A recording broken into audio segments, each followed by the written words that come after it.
ഏറ്റുപറഞ്ഞ് ദൈവസന്നിധിയിൽ നിന്ന് പ്രാർത്ഥിക്കാം. എല്ലാ ദിവസത്തെ പോലെ എൻ്റെ കൂടെ ഇന്ന് വിശ്വാസ പ്രഖ്യാപനങ്ങൾ ഏറ്റുപറഞ്ഞാട്ടെ. കാൽവരി ക്രൂശിൽ എൻ്റെ കർത്താവ് എൻ്റെ പാപത്തെയും എൻ്റെ ശാപത്തെയും തൻ്റെ ശരീരത്തിൽ വഹിച്ചതിനാൽ ഞാൻ നീതിമാനും അനുഗ്രഹിക്കപ്പെട്ടവനും ആണ്. യഹോവ എൻ്റെ ഇടയനാകുന്നു, എനിക്കൊന്നിനും മുട്ടുണ്ടാകത്തില്ല. എൻ്റെ സഹായം ആകാശത്തെയും ഭൂമിയും ഉണ്ടാക്കിയ ദൈവത്തിൽ നിന്ന് വരുന്നു. എൻ്റെ രോഗത്തെയും എൻ്റെ ദാരിദ്ര്യത്തെയും കർത്താവ് ക്രൂശിൽ വഹിച്ചതിനാൽ രോഗത്തിനോ രോഗശക്തിക്കോ രോഗത്തിന്റെ ദുരാത്മാക്കൾക്കോ എൻ്റെ മേൽ അവകാശമില്ല.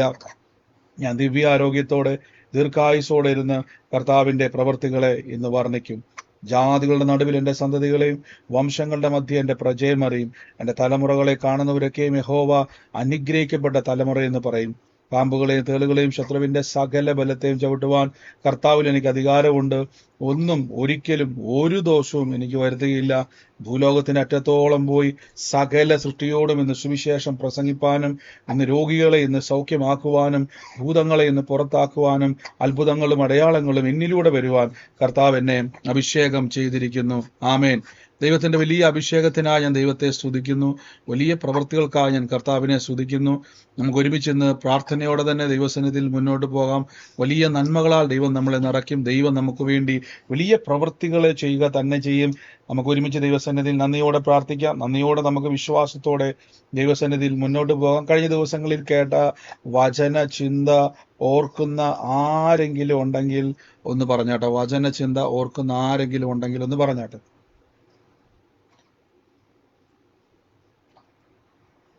ഓർമ്മയുള്ള ആരെങ്കിലും ഉണ്ടോ? രക്ഷിക്കപ്പെട്ട ശേഷം രണ്ട് കാലം. 1 പത്രോസ് 1:24-25. ആമേൻ. സകല ജഡവും പുല്ലുപോലെയും അതിന്റെ ഭംഗിയൊക്കെയും പൂ പോലെയും നമ്മൾ കേൾക്കാൻ ഇടയായി തീർന്നു. നിങ്ങൾക്ക് യൂട്യൂബിലുണ്ട്, നമുക്ക് സൂമിൽ ഇല്ലായിരുന്നു ആ മീറ്റിംഗ്. യൂട്യൂബിൽ കിടപ്പുണ്ട്. സൺഡേ ആരാധനയുടെ ആയിരുന്നു അത്.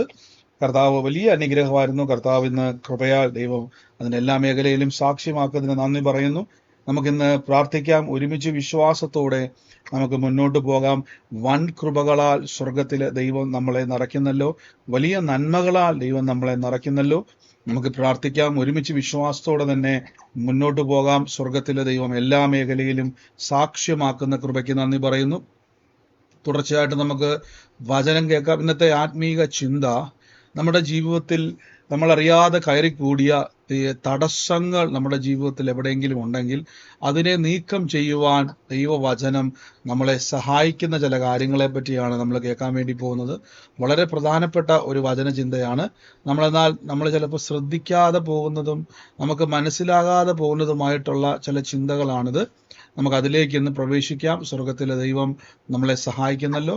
ഇന്നത്തെ അനുഗ്രഹത്തിനായിട്ട് ഞാനൊരു വാക്യം ദൈവവചനത്തിന് മുമ്പാകെ ഇന്ന് സമർപ്പിക്കുന്നു. പത്രോസിലൊരു റോമർക്കെഴുതിയ ലേഖനം പരിചിതമായ വാക്യമാണ്.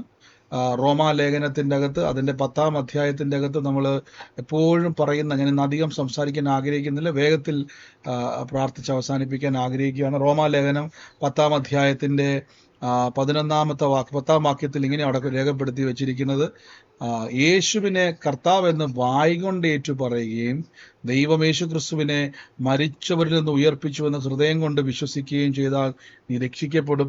ഹൃദയം കൊണ്ട് വിശ്വസിക്കുകയും വായ കൊണ്ട് ഏറ്റു പറയുകയും ചെയ്യുന്നവൻ രക്ഷിക്കപ്പെടും. ഞാൻ ഇന്നാൾ പറഞ്ഞിരുന്നു, ഈ ബൈബിള് വചനം എന്താന്നുള്ളതിന്റെ ഏറ്റവും കാതലായിട്ടുള്ളൊരു ഭാഗം, വിശ്വാസ ജീവിതത്തിന്റെ ഏറ്റവും പ്രധാനപ്പെട്ട കാര്യം വിശ്വസിക്കുകയും ഏറ്റു പറയുകയും ചെയ്യുക. പ്രധാനമായിട്ടുള്ള ഒരു കാര്യമാണ്. ഒരു വിശ്വാസി വിശ്വസിക്കുക മാത്രം പോരാ, വിശ്വസിക്കുന്നവൻ കർത്താവിന്റെ തിരുസന്നിധിയിൽ ഏറ്റുപറയണം. എന്നാൽ ഈ ഒരു പ്രോസസ്സിങ്ങിലൂടെയാണ് നമ്മൾ അനുഗ്രഹിക്കപ്പെടുന്നതെങ്കിലും നമ്മുടെ അനുഗ്രഹങ്ങൾ പലതും തടസ്സപ്പെട്ടു പോകുന്നതും ഇതേ പ്രോസസ്സിലാണ്. ഏത് പ്രോസസ്സിലാണ്? വിശ്വസിക്കുകയും ഏറ്റുപറയുകയും ചെയ്യുമ്പോൾ നമുക്ക് അനുഗ്രഹം ഉണ്ടാകുന്നുവെങ്കിൽ വിശ്വസിക്കുകയും ഏറ്റുപറയുകയും ചെയ്യുമ്പോൾ നമുക്ക് തടസ്സങ്ങളും ഉണ്ടാകുന്നുണ്ട്. ശ്രദ്ധിച്ചോണെ. വിശ്വസിക്കുകയും ഏറ്റുപറയുകയും ചെയ്യുമ്പോൾ അനുഗ്രഹം നമുക്കുണ്ടാകുന്നത് പോലെ തന്നെ വിശ്വസിക്കുകയും ഏറ്റുപറയുകയും ചെയ്യുമ്പോൾ നമ്മുടെ ജീവിതത്തിൽ തടസ്സങ്ങളുണ്ടാകും. അപ്പൊ എന്താണ് അതിന്റെ അർത്ഥം? തടസ്സങ്ങൾ ഉണ്ടാകുന്നു എന്ന് പറയാൻ കാരണം എന്താണ്? ഞാൻ എബ്രായ ലേഖനം 4-ാം അധ്യായത്തിന്റെ ചില ഭാഗത്തിലേക്ക് നമുക്ക് പോകാം. നാമും അവരെ പോലെ സ്വദ്വർത്തമാനം കേട്ടവർ ആയിരുന്നു. നോക്കിക്കേ, വചനം പറയും നാമും അവരെ പോലെ ഒരു സന്തോഷ വാർത്ത കേട്ടവർ ആയിരുന്നു. അടുത്ത വാക്യത്തിൽ പറയുന്നു, കേട്ടവരിൽ അത് വിശ്വാസമായി പരിണമിക്കായിക കൊണ്ട് കേട്ട വചനം ഉപകാരപ്പെട്ടില്ല. നോക്കിക്കേ, നമ്മുടെ ഉള്ളത്തിൽ കേറുന്ന വചനം ഞാൻ ഇന്നാള് പറഞ്ഞു, അതിന്റെ തെറ്റായ വ്യാഖ്യാനവും അതിന്റെ ശരിയായ അറിവിലുമല്ല നിങ്ങളുടെ ഉള്ളിലേക്ക് അത് പ്രവേശിക്കുന്നെങ്കിൽ, തെറ്റായ വ്യാഖ്യാനങ്ങളും ശരിയായ അറിവുമല്ല നിങ്ങളുടെ ഉള്ളത്തിലോട്ട് കയറുന്നതെങ്കിൽ നിങ്ങൾക്ക് എന്താണ് സംഭവിക്കുന്നത് ചോദിച്ചു കഴിഞ്ഞാൽ, അത് നിങ്ങളുടെ വിശ്വാസ ജീവിതത്തെ മുഴുവനായും ബാധിക്കും. ഒന്നുകൂടെ ഞാൻ പറയാം. നമ്മൾ ഓർക്കും, നമ്മൾ കേൾക്കുന്ന എല്ലാ പ്രസംഗങ്ങളും നമ്മുടെ ജീവിതത്തിൽ പലരും ചിന്തിക്കാറുണ്ട്, ദൈവവചനം കേൾക്കുന്നത് അനുഗ്രഹമാണ്, സത്യമാണ്. പക്ഷേ വചനത്തിന്റെ കറക്റ്റായ വ്യാഖ്യാനമല്ല കേൾക്കുന്നതെങ്കിൽ നമുക്ക് എന്ത് സംഭവിക്കുന്നറിയാവോ? നമ്മുടെ ജീവിതത്തിൽ അനുഗ്രഹത്തിന് പകരം തടസ്സങ്ങൾ ഉണ്ടാവും. നോക്കിക്കേ, ദൈവത്തിന്റെ വചനം നമ്മൾ ഇന്നാളെ പത്രോസ്ലീഹയുടെ ലേഖനത്തിൽ പറഞ്ഞു, അനുഗ്രഹത്തെ അനുഭവിക്കുവാനാണ് ദൈവം നമ്മളെ വിളിച്ചിരിക്കുന്നത്. നോക്കിക്കേ, അനുഗ്രഹത്തെ അനുഭവിക്കുവാൻ ദൈവം നമ്മളെ വിളിച്ചിരിക്കുന്നു. പക്ഷെ പലപ്പോഴും അനുഗ്രഹങ്ങൾ നമുക്ക് കാണാൻ കഴിയുന്നില്ല. അപ്പൊ ഞാനിത് എപ്പോഴും പറയുമ്പോൾ ഇപ്പോഴത്തെ ചില ആളുകൾ കളിയാക്കാറുണ്ട്, ഈ അനുഗ്രഹം എന്ന് പറയുന്നത് മുഴുവനും തട്ടിപ്പുകളാണ്, അത് മുഴുവനും പിശാചിന്റെ ഉപദേശങ്ങളാണ്. അനുഗ്രഹം. ഒരു കാര്യം ഞാൻ പറഞ്ഞു തരാം, അനുഗ്രഹം എന്നുള്ളത് ദൈവം നിങ്ങളുടെ കൂടെ ഉള്ളതിന്റെ അടയാളമാണ്. എന്റെ കൂടെ പറഞ്ഞാട്ടെ, അനുഗ്രഹം എന്നുള്ളത് ദൈവം കൂടെ ഉള്ളതിന്റെ അടയാളമാണെന്ന് പറ. ദൈവം കൂടെ അനുഗ്രഹം എന്നുള്ളത് ദൈവം കൂടെ ഉള്ളതിന്റെ അടയാളമാണ്. ആമേൻ. നിങ്ങൾ നോക്കിയാൽ മതി, ബൈബിൾ മുഴുവൻ വായിക്കുന്ന സമയത്ത് ഉൽപ്പത്തി പുസ്തകത്തിൽ നാം കാണാം, ദൈവം അബ്രഹാമിനെ അനുഗ്രഹിച്ചു, ദൈവം അവന്റെ കൂടെ ഇരുന്നു. അപ്പൊ അനുഗ്രഹം എന്നുള്ളത് ദൈവം നമ്മുടെ കൂടെ ഉള്ളതിന്റെ അടയാളമാണ്. കഷ്ടത എന്നുള്ളത് ഞാൻ എപ്പോഴും ദൈവത്തിൽ നിന്നുള്ളതല്ല. എന്നാൽ നിങ്ങൾ കേട്ടോണം, നമ്മൾ കേൾക്കുന്ന പല കാര്യങ്ങളും പല ആളുകളും ദൈവം തന്നതാണ് എന്ന് പറഞ്ഞുകൊണ്ട്, ദൈവത്തിൽ നിന്നാണ് എന്ന് പറഞ്ഞുകൊണ്ട് വിശ്വസിച്ചിരിക്കുന്നു. ഇന്ന് നിങ്ങളതെല്ലാം ഏറ്റുപറയാൻ, എൻ്റെ ഉള്ളത്തിൽ രാവിലെ ഞാൻ പ്രാർത്ഥനയിൽ ഇരിക്കുന്ന സമയത്ത് എൻ്റെ ഉള്ളത്തിൽ പരിശുദ്ധാത്മാവ് ഈ ഒരു കാര്യത്തെ നിങ്ങളോട് സംസാരിക്കുവാൻ ഇടയായി തീർന്നു, എന്നോട് പറയുവാൻ ഇടയായി തീർന്നു. നിങ്ങളുടെ ഉള്ളത്തിൽ പ്രവേശിക്കുന്ന, ആദ്യം നിങ്ങൾ മനസ്സിലാക്കണേ, എൻ്റെ കൂടെ നിങ്ങൾ മനസ്സിലാക്കണം, ദൈവം നിങ്ങൾക്ക് രോഗം തരത്തില്ല. എൻ്റെ കൂടെ പറഞ്ഞ്, ദൈവം എനിക്ക് രോഗം തരത്തില്ലെന്ന് പറ.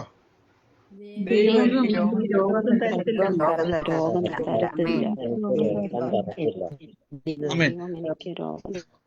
പല ആളുകളുടെയും ചിന്തയിൽ നമുക്കൊരു രോഗം വരുമ്പോൾ, നിങ്ങൾ പലരും ചിന്തിക്കുന്നത്, നമുക്കൊരു രോഗം ആർക്കെങ്കിലും വരുന്ന സമയത്ത് നമ്മൾ ചിന്തിക്കും, ഇത് ചിലപ്പോൾ ദൈവം എനിക്ക് തരുന്നതായിരിക്കും, ദൈവം അറിയാതെ അല്ലല്ലോ എന്ന് നമ്മൾ പലപ്പോഴും പറയാറുണ്ട്. ഞാൻ നിങ്ങളോട് എപ്പോഴും പറയാറുണ്ട്, ലോകത്തിൽ ജീവിക്കുന്ന ഏതൊരു വ്യക്തിയുടെയും ജീവിതത്തിൽ ലോകത്തിൻ്റെതായിട്ടുള്ള പലതും കയറിക്കൂടുവാൻ ശ്രമിച്ചുകൊണ്ടേയിരിക്കും. ഒന്നുകൂടെ ഞാൻ പറയാം.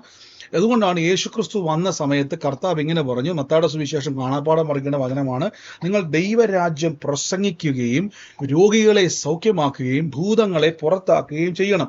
അപ്പം ദൈവരാജ്യത്തിന്റെ സ്വഭാവം രോഗമല്ല, സൗഖ്യമാണ്. അല്ലെങ്കിൽ യേശു പറഞ്ഞതിനല്ലോ, ദൈവരാജ്യത്തിൽ രോഗവും ഉണ്ട് സൗഖ്യവും ഉണ്ട്. ചിലപ്പോൾ രോഗം വന്നേക്കാം, ചിലപ്പോൾ സൗഖ്യം കിട്ടിയേക്കാം എന്ന് യേശു പറയാതെ യേശുക്രിസ്തു പറഞ്ഞു, ദൈവരാജ്യം പ്രസംഗിക്കുകയും രോഗികളെ സൗഖ്യമാക്കുകയും ചെയ്യും. അപ്പം ദൈവം ഒരിക്കലും നിങ്ങൾക്ക് രോഗം തരുവാൻ ആഗ്രഹിക്കുന്നില്ല. അങ്ങനെ രോഗം തരുവാൻ ആഗ്രഹിക്കുന്നുവെങ്കിൽ ഒരിക്കലും ബൈബിളിൽ ദൈവരാജ്യത്തെ പറ്റി പറഞ്ഞപ്പോൾ അവിടെ ഒരിക്കലും കർത്താവ് എന്ത് ചെയ്യത്തില്ല, നിങ്ങളുടെ സൗഖ്യത്തെ പറ്റി എടുത്തു പറയത്തില്ല. അപ്പൊ പല ആളുകളും, അപ്പം എനിക്കറിയാവുന്ന ഒരാള്, അദ്ദേഹം ഇങ്ങനെ പറഞ്ഞു, അദ്ദേഹത്തിന്റെ മാതാവിന് ഒരു രോഗമുണ്ടായിരുന്നു, ഒരു മാരകമായ രോഗമുണ്ടായിരുന്നു. അപ്പൊ ആ രോഗം, അപ്പൊ ഇദ്ദേഹത്തോട് ഒരിക്കലും ഞങ്ങൾ കാഷ്വൽ ടോക്കിൽ ഇങ്ങനെ എന്തോ പറഞ്ഞു വന്നപ്പോൾ ഇദ്ദേഹം ഇങ്ങനെ ഓരോ കാര്യം പറഞ്ഞ് തർക്കിക്കാൻ തുടങ്ങി. വചനം, വിശ്വാസിയാണ് അദ്ദേഹം, ഒരു ക്രിസ്തു വിശ്വാസം അല്ലെങ്കിൽ പ്രത്യേകിച്ച് ഒരു വിശ്വാസ കുടുംബത്തിൽ ജനിച്ചു വളർന്ന ആളാണ്. അപ്പൊ ഇദ്ദേഹം ഇങ്ങനെ തർക്കിക്കാൻ തുടങ്ങി. അപ്പൊ തർക്കിച്ച കൂട്ടത്തിൽ ഇങ്ങനെ അദ്ദേഹത്തോട് ഒരു ക്വസ്റ്റ്യൻ ചോദിച്ച ഒരാള്, അപ്പം മാതാവ് രോഗം വന്നാണ് മരിച്ചത്. അപ്പം അദ്ദേഹം ചോദിച്ചു, അപ്പൊ പുള്ളിക്കാരൻ പറഞ്ഞു, ദൈവം അറിയാതെ അല്ലല്ലോ രോഗം വന്നത്. അപ്പം ദൈവം ആ രീതിയിലാണ് പുള്ളി സംസാരിച്ചത്. ദൈവം അവര് പ്രാർത്ഥിക്കുന്നവരായിരുന്നു, പക്ഷെ രോഗം വന്നു, മരിച്ചു. അപ്പം ഞാൻ അദ്ദേഹത്തോട് ചോദിച്ചു, നിങ്ങൾക്ക് അപ്പൊ ദൈവം അങ്ങനെ രോഗം തന്ന് നമ്മളെ അങ്ങനെ പുള്ളിക്കാരൻ പറഞ്ഞു, തീർച്ചയായും ചിലപ്പോൾ ചില സന്ദർഭങ്ങളിൽ ദൈവം നമുക്ക് രോഗങ്ങൾ തരുമോ, ആ രീതിയിൽ പുള്ളി സംസാരിച്ചു. ഞാൻ എക്സാക്റ്റ് ആ വാക്കുകളല്ല, ആ രീതിയിൽ പുള്ളി സംസാരിച്ചു. എന്താണെന്നറിയോ, അദ്ദേഹത്തിന് വലിയൊരു രോഗം പിടിപെട്ടു. ആ രോഗം എത്ര പ്രാർത്ഥിച്ചിട്ടും സൗഖ്യമായില്ല. ആ രോഗം നിമിത്തം ആ ഭൂമിയിൽ നിന്ന് മാറ്റപ്പെടേണ്ട ഒരു അവസ്ഥയിലേക്ക് അദ്ദേഹം പോയി. അപ്പോൾ ഒരു ചോദ്യം, എന്തുകൊണ്ട് രോഗം സൗഖ്യമായില്ല? എന്തുകൊണ്ടെന്നാൽ, ഞാൻ എപ്പോഴും നമ്മോട് പറയാറുണ്ട്, നമ്മുടെ ഉള്ളത്തിലേക്ക് നമ്മൾ കയറിക്കൂടുന്ന വിശ്വാസമാണ്, അല്ലെങ്കിൽ നമ്മുടെ വിശ്വാസമാണ് നമ്മുടെ ആത്മീയ ജീവിതത്തെ നിയന്ത്രിക്കുന്നത്. ആമേൻ. നമ്മൾ ആദ്യം പറഞ്ഞല്ലോ, വിശ്വസിക്കുകയും ഏറ്റു പറയുകയും ചെയ്യണം. രണ്ടാമത് പറയുന്നു, നിങ്ങളുടെ ഉള്ളത്തിൽ കയറുന്നതാണ്. നോക്കിക്കേ, നിങ്ങൾ നോക്കിയേ, കേട്ടവരിൽ വിശ്വാസമായി അത് പരിണമിക്കുന്നു. അപ്പൊ എന്റെ കൂടെ പറഞ്ഞ്, കേൾക്കുന്നതാണ് വിശ്വാസം എന്ന് പറ. കേൾക്കുന്നതാണ് ഇത് വളരെ സൂക്ഷിക്കണം. എല്ലാ പ്രസംഗത്തിനും പോയി ഞാൻ നിങ്ങൾ പറയുമ്പോൾ ചില ആൾക്കാർ പറയും, ബ്രദർ ഈ ബ്രദറിന്റെ അടുക്കലേക്ക് മാത്രം വരാൻ വേണ്ടിയാണോ ഇത് പറയുന്നത്? അങ്ങനെ ആർക്കെങ്കിലും ചിന്തയുണ്ടോ? ഇല്ല ഇല്ല. ഞാൻ എന്തുകൊണ്ടാണെന്നറിയോ? അപ്പൊ ബ്രദറെ അപ്പൊ അപ്പൊ ചിലർ ചോദിക്കും, ബ്രദറെ ഇന്നയാൾ. ഞാൻ ഒരിക്കലും ഒരു വ്യക്തിയെ വ്യക്തിഹത്യ ചെയ്യാൻ വേണ്ടി ആകെ, അത് തെറ്റാണ്. ഇപ്പൊ ഞാൻ പറയാം, ഇന്ന ഉപദേശി അങ്ങനെ പ്രസംഗിക്കുന്നു, ഇങ്ങനെ പ്രസംഗിക്കുന്നു. അങ്ങനെ പറഞ്ഞാൽ ഞാനും സാത്താനും തമ്മിൽ ഒരു വ്യത്യാസവുമില്ല. ഒരിക്കലും ആരെയും ഞാൻ വ്യക്തിപരമായി ഉപദ്രവിക്കാനോ അവരെ കുറ്റക്കാരെന്ന് കാണിക്കാനോ ഞാൻ തികഞ്ഞനാന്ന് കാണിക്കാൻ വേണ്ടിയല്ല. പക്ഷെ നമുക്ക് എപ്പോഴും ഒരു അണ്ടർസ്റ്റാൻഡിങ്, ഒരു ബേസിക് അണ്ടർസ്റ്റാൻഡിങ് ഉണ്ടായിരിക്കണം. നിങ്ങൾക്ക് തന്നെ സ്വയമായിട്ട് ബരോവയിലെ വിശ്വാസികൾ പൗലോസ് പ്രസംഗിക്കുന്നത് അങ്ങനെ തന്നെയോ എന്ന് അപ്പോസ്തല പ്രവൃത്തിയിൽ അവർ പരിശോധിച്ചു. നോക്കിക്കേ, അപ്പൊ പൗലോസ്ലീഹ പ്രസംഗിച്ചപ്പോ പൗലോസ്ലീഹ എന്നെ പ്രോത്സാഹിപ്പിക്കുക ചെയ്തത്. ഇവരെന്തൊരു മനുഷ്യനാ, ഞാൻ ആരാന്നറിയാവോ? ഞാൻ പൗലോസാണ്, ഞാൻ വലിയ ആളാണ്, മൂന്നാം സ്വർഗം വരെ എടുക്കപ്പെട്ട ആളാണ്, എന്റെ പ്രസംഗം വരെ പരിശോധിക്കുന്നു എന്ന് വേണമെങ്കിൽ പൗലോസ്ലീഹയ്ക്ക് അവിടെ തർക്കിക്കാമല്ലോ, അവരെ കളിയാക്കാമല്ലോ, അവരുടെ ദേഷ്യപ്പെടാമല്ലോ. പക്ഷെ പൗലോസ്ലീഹ അവരെ പ്രോത്സാഹിപ്പിക്കുന്നു, അവരെ പൗലോസ്ലീഹ അപ്രിഷ്യേറ്റ് ചെയ്യുന്നുണ്ട്. കാരണം വെച്ചാൽ അവർ നല്ല കാര്യം ചെയ്ത്. പൗലോസ് പ്രസംഗിച്ചാണെങ്കിൽ പോലും ബൈബിളിൽ അങ്ങനെ തന്നെയോ എന്ന്, അതെ 17-ാം അധ്യായത്തിന്റെ 14-ാമത്തെ വാക്യമല്ലേ, അവർ പരിശോധിച്ചു. അപ്പൊ അങ്ങനെ ഒരു ശീലം നമുക്ക് ഉണ്ടായിരിക്കണം. അപ്പൊ അദ്ദേഹം എന്ത് ചെയ്തു? അദ്ദേഹത്തിന് വേണ്ടി പലരും പ്രാർത്ഥിക്കുന്നുണ്ട്. പക്ഷെ അദ്ദേഹത്തിന്റെ ആ രോഗത്തിൽ നിന്ന് അദ്ദേഹത്തിന് സൗഖ്യം ലഭിക്കുവാൻ കഴിഞ്ഞില്ല.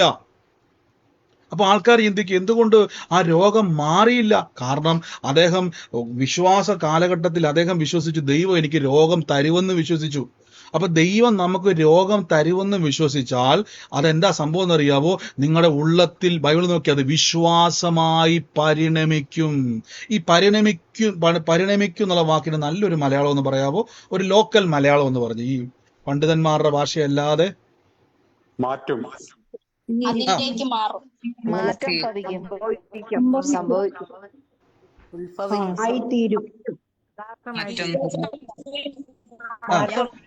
അതായത് നിങ്ങളുടെ വിശ്വാസമായി അത് എന്തായിത്തീരും? വിശ്വാസമായി അത് ആകും, അല്ലേ? ടു ചേഞ്ച്, നല്ലൊരു വാക്ക്. അത് അങ്ങനെ ആയി തീരും, അങ്ങനെ ആയി മാറും. ആമേൻ. അപ്പം പലപ്പോഴും നിങ്ങൾ അങ്ങനെ വിശ്വസിക്കുന്ന സമയത്ത് എന്താണെന്നറിയോ, നിങ്ങൾ രോഗത്തിന് വേണ്ടി പ്രാർത്ഥിക്കുമ്പോൾ അവിടെ സൗഖ്യം നടക്കത്തില്ല. കാരണം വെച്ചാൽ നിങ്ങളുടെ ഉള്ളറയിൽ ഇത് ദൈവം തരുന്നതാണെന്നും ഈ രോഗം ദൈവത്തിൽ നിന്ന് വരുന്നതാണെന്നും ഇത് രോഗത്താൽ ദൈവം എന്നെ പരീക്ഷിക്കുവാന്നും ഈ രോഗം ദൈവം എനിക്ക് തന്നതാണെന്നും എന്നെ നന്നാക്കാൻ വേണ്ടി. ചിലർ പറയത്തില്ലേ, ഒരു പ്രശ്നം വരുവാണ് പറയത്തില്ല, ദൈവം നമ്മളെ എന്ത് ചെയ്യുന്നതാ, ചില വിഷയങ്ങൾ കൊണ്ടിട്ട്. വിഷയം എന്ന് പറഞ്ഞാൽ വേറെ വിഷയമൊന്നുമില്ല, പരീക്ഷത്താൽ ദൈവം പരീക്ഷിക്കും, ദോഷങ്ങളാൽ ദൈവം പരീക്ഷിക്കത്തില്ല. ചിലർ പറയും, ആക്സിഡന്റ് ഉണ്ടായ, കൈയും കാലും തല്ലി ഒടിച്ചു, അപ്പൊ ദൈവം എനിക്ക് എന്ത് ചെയ്തതാ, ദൈവം എന്നെ ഒന്ന് പരീക്ഷിച്ചത്. എന്റെ 2 കൈയും ദൈവം എടുത്തു, എന്റെ കാല് തല്ലി ഒടിച്ചു, എനിക്ക് കണ്ണ് നഷ്ടപ്പെട്ടു, എന്റെ കാട് നഷ്ടപ്പെട്ടു. ഇതൊക്കെ പല ആൾക്കാരും വിശ്വസിക്കുന്നത് ദൈവം തന്നതാണെന്നാണ്. അതുകൊണ്ട് എന്നാ സംഭവിക്കുന്ന അറിയാവോ? അവർക്ക് വേണ്ടി പ്രാർത്ഥിക്കുകയോ അവർ സ്വയം പ്രാർത്ഥിക്കുകയോ ചെയ്യുമ്പോൾ അവരിൽ ദൈവപ്രവർത്തികൾ സംഭവിക്കുന്നില്ല. കാര്യം, കേട്ടത് അവരിൽ വിശ്വാസമായി മാറിയിരിക്കുന്നു. കേട്ടത് വിശ്വാസമായി മാറിയിരിക്കുന്നു. ഇനി വിശ്വാസമായി മാറിയാൽ എന്നാ കുഴപ്പമെന്നറിയാവോ? വിശ്വാസമായി മാറിക്കഴിഞ്ഞാൽ അത് പ്രവർത്തിക്കുവാൻ തുടങ്ങും. വിശ്വാസത്തിനൊരു പ്രത്യേകതയുണ്ട്. ഈ വിശ്വാസത്തിന് നമ്മളെപ്പോലെ അടങ്ങിയിരിക്കാൻ കഴിയത്തില്ല. ഇതിങ്ങനെ പ്രവർത്തിച്ചുകൊണ്ടേയിരിക്കും. കേട്ടത് പ്രവർത്തിച്ചുകൊണ്ടേയിരിക്കും. അപ്പൊ ദൈവത്തിന് അതുകൊണ്ടാണ് യേശുക്രിസ്തു വന്നപ്പോ തന്നെ, ഇപ്പം നിങ്ങൾ ഒരു കാര്യം നിങ്ങൾ പറയുവാന്ന് വിചാരിച്ചു, നിങ്ങളിപ്പോൾ ഒരു പ്രഖ്യാപനം അല്ലെങ്കിൽ ഒരു പ്രോഡക്റ്റിനെ കുറിച്ച് നിങ്ങൾ പറയുമ്പം അവർ പറയും ഇതിന് സൈഡ് എഫക്റ്റുകൾ ഉണ്ടെന്ന് പറയല്ലേ. ഒരു സോപ്പ് മേടിച്ചാൽ ആ സോപ്പിന് നല്ല പതയുണ്ട്, മണമുണ്ട്, ഗുണമുണ്ട് എല്ലാം പറയുമ്പോൾ നമ്മൾ എന്നാ സൈഡ് എഫക്റ്റ് എന്ന് പറഞ്ഞു കഴിഞ്ഞാൽ കുറേ കാലം ഉപയോഗിച്ച് കഴിഞ്ഞാൽ അതിന് രോഗം വരും, അല്ലെങ്കിൽ ഇന്ന പ്രശ്നം വരും അല്ലേ. അപ്പൊ ആ സാധനത്തിന്റെ സൈഡ് എഫക്റ്റും കൂടെ പറയും നമ്മൾ. ഇപ്പം ആന്റിബയോട്ടിക് നല്ലതാണ്, നമുക്ക് ഇൻഫെക്ഷൻ വരുമ്പോൾ ആന്റിബയോട്ടിക് ബെസ്റ്റാണ്, പക്ഷെ അമിതമായി കഴിഞ്ഞാൽ കിഡ്നി പോകും അല്ലേ. അപ്പൊ അതിന് നെഗറ്റീവ് വശമുള്ളതുപോലെ തന്നെ എന്തുകൊണ്ടാണ് യേശുക്രിസ്തു പറഞ്ഞില്ല ദൈവരാജ്യം പ്രസംഗിപ്പാനും രോഗികളെ സൗഖ്യമാക്കാനും എന്ന് പറഞ്ഞിട്ട് എന്തുകൊണ്ട് യേശു പറഞ്ഞില്ല ഇനി രോഗം ഞാൻ തന്നാലും എന്ന് കർത്താവ് പറയുന്നില്ല? കാര്യം അവിടെ രോഗമല്ല ദൈവത്തിന്റെ പ്രൊഡക്ഷൻ, അവിടെ സൗഖ്യമാണ്. ആമേൻ. അപ്പൊ അതുകൊണ്ട് എന്നാണെന്നറിയാവോ, ഞാൻ എൻ്റെ ഉള്ളത്തിൽ രാവിലെ ഞാൻ പ്രാർത്ഥിച്ചപ്പോൾ ഇത് നമുക്കറിയാം, പലതവണ പ്രസംഗിച്ചതാണെങ്കിൽ പോലും എൻ്റെ ഉള്ളത്തിൽ കർത്താവ് പറഞ്ഞു ഈ വാക്ക് ആളുകളെ കൊണ്ട് ഏറ്റുപറയിപ്പിക്കണം. തെറ്റായ വിശ്വാസങ്ങൾ, വാക്കുകൾ നിങ്ങളുടെ മനസ്സിൽ കയറുണ്ട്, അത് വിശ്വാസമായി പരിണമിച്ചിട്ടുണ്ട്, അത് വിശ്വാസമായി നിങ്ങളിൽ വ്യാപരിച്ചിട്ടുണ്ട്. അതാണ് പലപ്പോഴും നിങ്ങൾ വചനം വെച്ച് പ്രാർത്ഥിക്കുമ്പോഴും ഇത് പൊളിയാതെ കിടക്കുന്നത് കൊണ്ട് എന്താണ് സംഭവിക്കുന്നത്? ഈ കാഴ്ചപ്പാട് നിങ്ങളെ ഇങ്ങനെ ഒലച്ചുകൊണ്ടേയിരിക്കും, ഈ ചിന്തകൾ നിങ്ങളെ എപ്പോഴും ഭരിച്ചുകൊണ്ടേയിരിക്കും. അതുകൊണ്ടാണ് പല ആളുകളും യേശുവിലേക്ക് പ്രാർത്ഥിക്കുന്നുണ്ടെങ്കിലും നിങ്ങളെപ്പോഴും പരിശോധിക്കുക, കർത്താവേ എൻ്റെ അണ്ടർസ്റ്റാൻഡിങ് എന്താണ്? അതുകൊണ്ടാണ് പൗലോസ്ലീഹ പറഞ്ഞത് ഞാൻ ആത്മാവ് കൊണ്ടും പ്രാർത്ഥിക്കും, ഞാൻ ബുദ്ധി കൊണ്ടും പ്രാർത്ഥിക്കും. നോക്കിക്കേ, I pray with my understand. ഞാൻ ആത്മാവ് കൊണ്ടും പ്രാർത്ഥിക്കും, എൻ്റെ അറിവ്, എനിക്ക് ലഭിച്ചിരിക്കുന്ന ഒരു അറിവുണ്ട്, ഇത് വളരെ പ്രധാനപ്പെട്ടതാണ്, ഇതിൻ്റെ അകത്ത് ഒന്നുകൊണ്ട് ഞാൻ പ്രാർത്ഥിക്കും. അപ്പൊ എന്താണ് അവിടെ പ്രശ്നം? പ്രശ്നമൊന്നുമില്ല. പക്ഷെ ശ്രദ്ധിച്ചു നോക്കിയാൽ അവിടെ കാണാൻ പറ്റും, അവിടെ അപ്പോസ്തലനായ പൗലോസ്ലീഹയ്ക്ക് ദൈവത്തിന്റെ വചനം കേൾക്കുന്ന സമയത്ത് നിങ്ങളുടെ ഒരു കാര്യം നിങ്ങൾ ഉറപ്പിച്ചു വെച്ചോണം, കർത്താവിന്റെ വചനം ഒരു വ്യക്തി കേൾക്കുമ്പോൾ, ഒരു വ്യക്തിയുടെ ഉള്ളത്തിലേക്ക് അത് പതിയുമ്പോൾ ദൈവത്താൽ അവന്റെ ജീവിതത്തിൽ അത് സംഭവിക്കുന്നു. അതവന്റെ ജീവിതത്തിൽ അത്ഭുതങ്ങളായി വരാതെ വരണം അതെന്ത് ചെയ്യുന്നു? അവന്റെ ജീവിതത്തിൽ തടസ്സങ്ങളായി മാറുന്നു. ആമേൻ. അതുകൊണ്ടാണ് വചനം പറഞ്ഞിരിക്കുന്നത് വിശ്വാസ ജീവിതത്തിന്റെ തുടക്കം തന്നെ ഹൃദയത്തിൽ വിശ്വസിച്ചുകൊണ്ട് വാഗൊണ്ട് ഏറ്റുപറയണം. എന്താണ് കേട്ടത്? നിങ്ങൾ വളരെ സൂക്ഷിക്കണേ. കേട്ടതെന്താണോ അതാണ് നിങ്ങളുടെ വിശ്വാസം. എൻ്റെ കൂടെ ഒന്നുകൂടെ പറഞ്ഞ്, ഞാൻ കേട്ടതാണ് എൻ്റെ വിശ്വാസം എന്ന് പറ.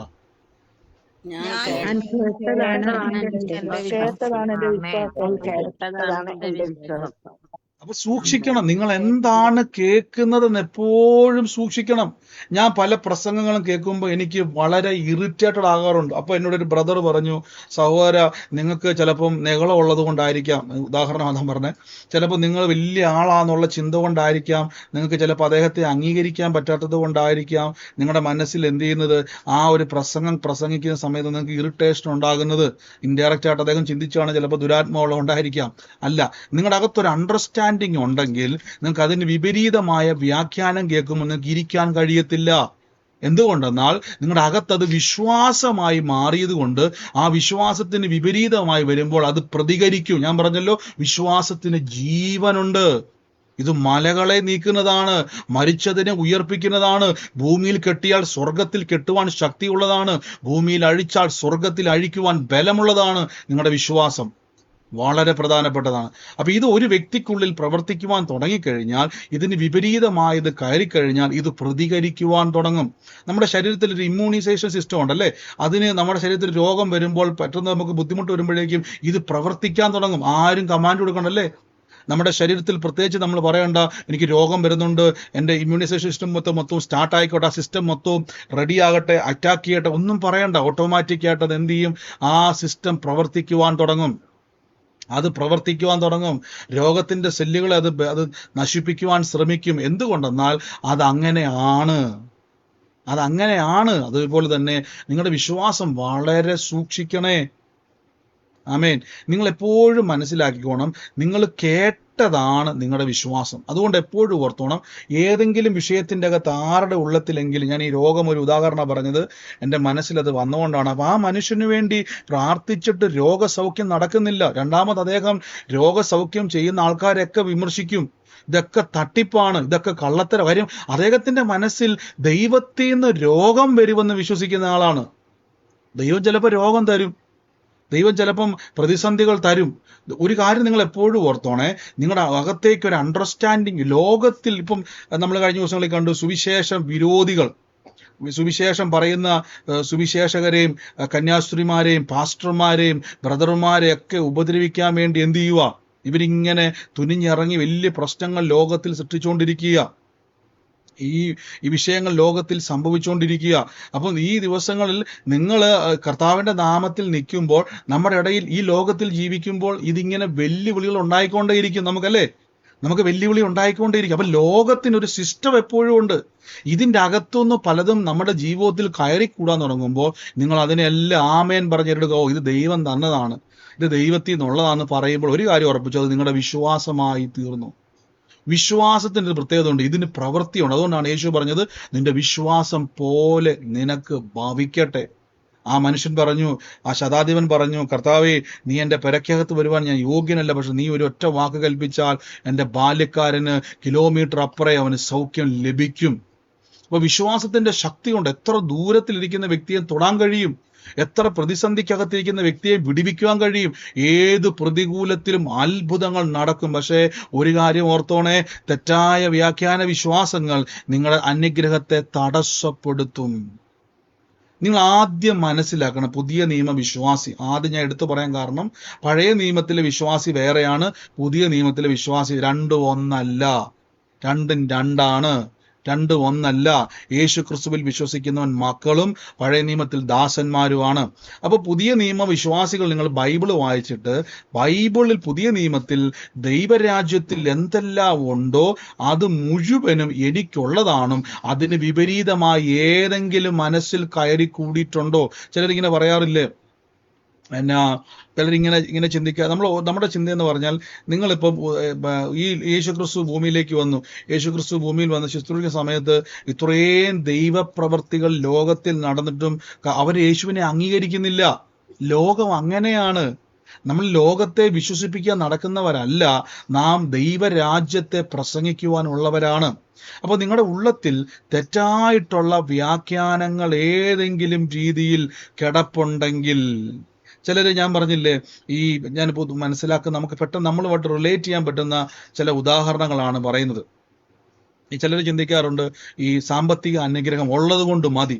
ബൈബിളിൽ അങ്ങനെ പറയുന്നുണ്ടല്ലോ, അന്നത്തേക്കുള്ളത് മതി എന്ന് ബൈബിളിൽ പറയുന്നുണ്ട്. അപ്പൊ എപ്പോഴും ഓർത്തണം, അത് എന്ത് കോണ്ടസ്റ്റിലാണ് യേശു അത് പറഞ്ഞത്? ദൈവരാജ്യത്തിന്റെ നന്മ വേറെ, യേശു പറഞ്ഞ വാക്ക് വേറെ. അതുകൊണ്ട് പലരും എന്നറിയാവോ, ജീവിതത്തിന്റെ അകത്ത് ഒരു ചെറിയ രീതിയിൽ ഒരു സാമ്പത്തികമായിട്ട് നന്മ വന്നു കഴിഞ്ഞാൽ ഉടനെ നമ്മൾ പറയും, ഒത്തിരി ആയിക്കഴിഞ്ഞാൽ നമുക്കത് നെകളമായി പോവും, ഒത്തിരി ആൾ പോയി കഴിഞ്ഞാൽ നമ്മുടെ ജീവിതത്തിൽ നമ്മൾ ദുഃഖിക്കേണ്ടി വരും. ഇങ്ങനെ കുറേ വിശ്വാസങ്ങളുണ്ട് ആൾക്കാർക്ക്. ഒരു കാര്യം ഉറപ്പിച്ചോണേ, നിങ്ങൾക്ക് വേണ്ടി ദൈവം ഒരുക്കി വച്ചിരിക്കുന്ന കോടി കോടി കോടി ചിന്തിക്കാൻ പോലും കണക്കില്ലാത്ത ധനവും മാനവും പുരാതന സമ്പത്തും ഒക്കെയാണ് വെച്ചിരിക്കുന്നത്. നമ്മൾ ലിമിറ്റ് ചെയ്യരുത് ഒന്നിനെ. നിങ്ങൾ എപ്പോഴും ഓർത്തോണം, ദൈവരാജ്യത്തിലായിരിക്കുന്ന ഒരു വ്യക്തി ആവശ്യമില്ലാത്ത ഒന്നും തലയ്ക്കകത്തോട്ട്, ദൈവത്തിന് നിങ്ങളുടെ ജീവിതത്തിൽ ഒരു രോഗം തന്നിട്ട് പിന്നെ ഒരു സൗഖ്യം തരന്നിട്ട് എന്തു പ്രയോജനം? രോഗം തന്നിട്ട് സൗഖ്യമാക്കി കഴിഞ്ഞാൽ, ഞാൻ ചോട്ടെ, ഞാൻ നാളത് കാര്യം പറഞ്ഞായിരുന്നു അല്ലേ, ഒരാളെ നിങ്ങളെ ഇപ്പൊ ഞാൻ നടത്തിക്കൊണ്ട് പോകും, ഞാൻ നിങ്ങളെ കൊണ്ടുപോയിട്ട് നിങ്ങളെ കുഴിക്കാതെ തള്ളിയിട്ടു, ഞാൻ തന്നെയാണ് കുഴിക്കാതെ, നിങ്ങൾ അറിയാതെ അല്ലെങ്കിൽ അറിഞ്ഞോണ്ടോ അറിയാതെയോ ഞാൻ നിങ്ങളെ കുഴിയിൽ തള്ളിയിട്ടു. ഞാൻ നിങ്ങളെ കുഴിക്കാതെ തള്ളിയിട്ടിട്ട് ഞാൻ തന്നെ കയറി കൊണ്ടുവന്ന് നിങ്ങളെ വലിച്ച് കരയെ കയറ്റിയിട്ട് നിങ്ങളെ കൊണ്ട് പറയും, ഞാൻ നിങ്ങളുടെ രക്ഷകനാന്ന് പറഞ്ഞത് ശരിയോ തെറ്റോ? ഞാൻ രക്ഷകനാണോ? എന്തുകൊണ്ട് തെറ്റാവുന്നു? എന്തുകൊണ്ട് തെറ്റാവുന്നു?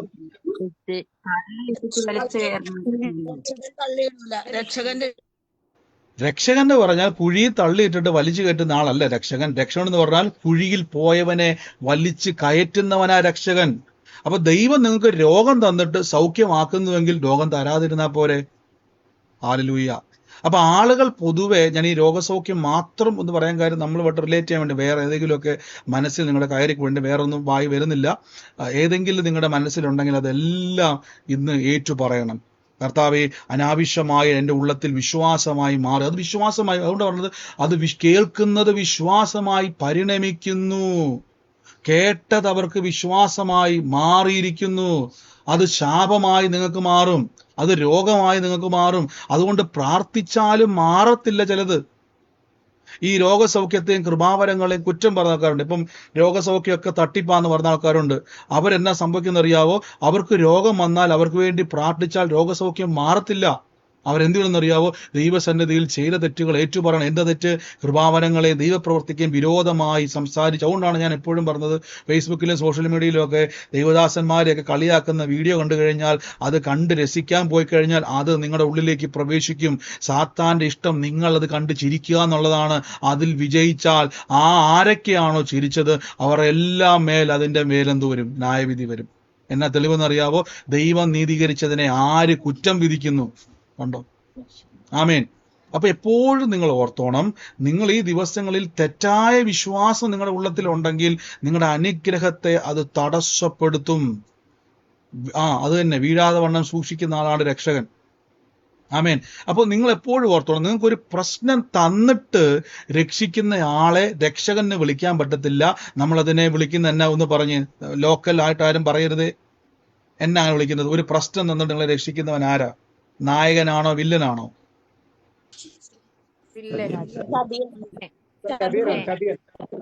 ചതിയനാണ്. അപ്പൊ നിങ്ങൾ വിശ്വസിക്കുന്നു ദൈവം എനിക്ക് രോഗം തന്നു, ദൈവമേ സൗഖ്യമാക്കണം എന്ന് പറയുമ്പം ഒരിക്കലും ദൈവമല്ല. പിന്നെ എന്തുകൊണ്ട് ബ്രദറെ രോഗം വരുന്നു? തെളിവ് ഞാൻ പറയാം. യേശുക്രിസ്തു വന്നപ്പോ തന്നെ ആദ്യം പ്രസംഗിച്ചത് എന്നാന്നറിയാവോ? യോഹന്നാൻ ചോദിച്ചു, വരുവാനുള്ളവൻ നീയോ അതോ ഞങ്ങൾ മറ്റാർക്കെങ്കിലും വേണ്ടി കാത്തിരിക്കണമോ? യേശുവിന്റെ മറുപടി, മുടന്തൻ തുള്ളുന്നു, ചെകിടൻ കേൾക്കുന്നു, രോഗികൾ സൗഖ്യമാകുന്നു, ഊമൻ സംസാരിക്കുന്നു, കുഷ്ഠരോഗി ശുദ്ധമാകുന്നു. ഇത് പോയി യോഹന്നാനോട് പറ. യോഹന്നാൻ ഓർത്തത് യേശു പിറ്റേ ദിവസം തന്നെ കുതിരപ്പുറത്ത് കയറി വരും, കിരീടം വെക്കും, വാളും പരിചയം എല്ലാമായിട്ട് വന്നിട്ട് ഇസ്രായേലിന് വിരോധമായി നിൽക്കുന്ന റോമൻ പടയാളികളെ യുദ്ധം ചെയ്ത് പരാജയപ്പെടുത്തി സിംഹാസനത്തിൽ കയറിയിരിക്കും, ദാവീദിന്റെ അഴിഞ്ഞുപോയ കൂടാരം വീണ്ടും പണിതെടുക്കുമെന്നൊക്കെയാണ് യോഹന്നാൻ സ്നാപകൻ ഓർത്തത്. യേശു പറഞ്ഞ വാക്ക് നോക്കിക്കേ, മുടന്തൻ തുള്ളുന്നു, ചെകിടൻ കേൾക്കുന്നു, ഊമൻ സംസാരിക്കുന്നു, രോഗികൾ സൗഖ്യമാകുന്നു. എന്താണ് ഇതിന്റെ അർത്ഥം? എന്നാണെന്നറിയാവോ?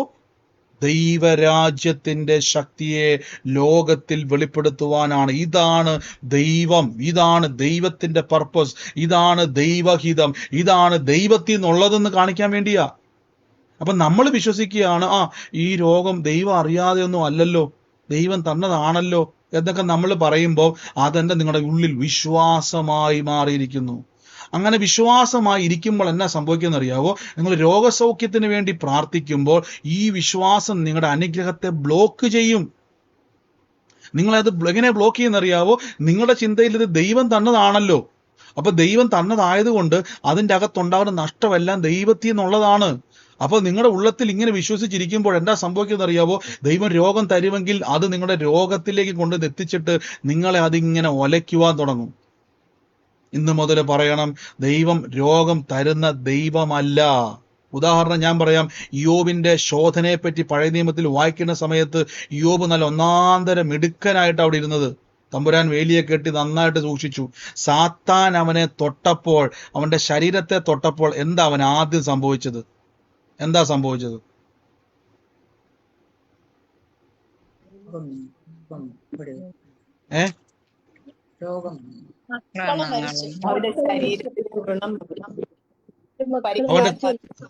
അവന്റെ തലമുറകൾ നഷ്ടപ്പെട്ടു, അവനുള്ള സകലതും നഷ്ടപ്പെട്ടു, അവന്റെ ആട് മാട് ചത്തൊടുങ്ങി, അവന്റെ ശരീരത്തിൽ ഒരു ഓട്ടു കഷ്ണം കൊണ്ട് ചൊറിഞ്ഞ് ചൊറിഞ്ഞ് വ്രണമായിരിക്കുന്നു. അപ്പൊ ഇത് ഞാൻ ചോദിച്ചോട്ടെ, ഇതൊക്കെ ദൈവം കൊടുത്തതാണോ? ഒന്ന് പറ, ദൈവം കൊടുത്തതാണോ? അല്ല. ദൈവം വേലി കെട്ടി സൂക്ഷിച്ചപ്പോ തലമുറയ്ക്ക് ഒരു കുഴപ്പമില്ല. ഇൻഷുറൻസ് എടുത്തേക്കുന്നതിനേക്കാൾ സേഫാണവർ. ദൈവം വേലി കെട്ടി സൂക്ഷിച്ചപ്പോൾ കന്നുകാലിക്ക് ഒരു കുഴപ്പമില്ല. ദൈവം വേലി കെട്ടി സൂക്ഷിച്ചപ്പോഴേക്കും ഒരു പനി പോലും വരുന്നില്ല, രോഗം പോലും വരുന്നില്ല. വളരെ രീതിയിൽ നല്ല മിടുക്കൻ. ദൈവത്തിന്റെ വേലി മാറ്റിയപ്പോൾ അവൻ ഇതെല്ലാം സംഭവിച്ചു. നമ്മൾ പലപ്പോഴും പറയും ദൈവം ഇയ്യോബിന് രോഗം കൊടുത്തു. അല്ല, ദൈവമല്ല ഇയ്യോബിന് രോഗം കൊടുത്തത്. നോക്കിക്കേ, അവന്റെ പരീക്ഷകനാണത് സംഭവിച്ചത്. നമ്മൾ പലപ്പോഴും പ്രസംഗിച്ച് കേട്ടും പഴകി വന്നിരിക്കുന്നത് ദൈവം ഇയ്യോബിന് ഓട്ടുകഷ്ണം കൊടുത്തു, ഇയ്യോബ് ഇങ്ങനെ ചൊറിഞ്ഞ് ആ വ്രണം മുഴുവൻ വെട്ടി ഒലിച്ചു, അവൻ വല്ലാത്ത രോഗിയായി മാറി, അവന്റെ ആട് മാട് നഷ്ടപ്പെട്ടു പോയി, അവന്റെ കുടുംബം നഷ്ടപ്പെട്ടു പോയി. ദൈവം അവനെ പരീക്ഷിച്ചു. ദൈവം അല്ലല്ലോ പരീക്ഷിച്ചത്, പരീക്ഷകനല്ലേ അവനെ പരീക്ഷിച്ചത്. നമ്മൾ പറഞ്ഞു പോകുമ്പോൾ നമ്മൾ യഥാർത്ഥത്തിൽ, അതുകൊണ്ടാണ് പുതിയ നിയമത്തിലേക്ക് വന്നപ്പോഴേക്കും വ്യക്തമായി പറഞ്ഞു, ദോഷങ്ങളാൽ ദൈവം പരീക്ഷിക്കുന്നില്ല. കുടുംബത്തെ തകർത്ത് കുഞ്ഞിനെ കൊന്ന് തലമുറയെ മുഴുവൻ നശിപ്പിച്ചു. അങ്ങനെ ആയിരുന്നെങ്കിൽ അബ്രഹാമിന്റെ തലമുറയെ ദൈവം കൊന്നേനെ, ഇസ്ഹാക്കിനെ ദൈവം നശിപ്പിച്ചേനെ. ദൈവം നശിപ്പിക്കുന്ന ദൈവമല്ല, ദൈവം അനുഗ്രഹിക്കുന്ന ദൈവമാണ്. അപ്പോൾ നമ്മുടെ ഉള്ളത്തിൽ തെറ്റായ കാര്യം, അതുകൊണ്ടാണ് പല ആൾക്കാരും ഞാൻ പറഞ്ഞില്ലേ, ഏതെങ്കിലും ഒരു വിഷയത്തിന്റെ മേൽ പ്രാർത്ഥിക്കുമ്പോൾ ഉടനെ അങ്ങോട്ട് പറയും, ഇത് ദൈവത്തിന്റെ ശോധനയാണ്, ദൈവത്തിന്റെ ശോധനയിലൂടെ നിങ്ങൾ കടന്നു പോകണം എന്ന് പല ആൾക്കാരും പ്രസംഗിക്കുമ്പോൾ അവിടെ ഇരുന്നുകൊണ്ട് കൈയൊക്കെ അടിച്ചു നമ്മൾ വലിയ വിഷയത്തിൻ്റെ അകത്ത് ഇരുന്നുകൊണ്ട് നമുക്ക് ഭയങ്കര സന്തോഷം. ഇത് ഭയങ്കര ശോധനയാണ്, ഭയങ്കര, അങ്ങനെ നിങ്ങൾ കേട്ടിരിക്കുന്നുണ്ടോ? ആരെങ്കിലും കേട്ടിട്ടുണ്ടോ? അതോ ഞാൻ പറയുന്നത് വേറെ ആരെങ്കിലും ആണോ?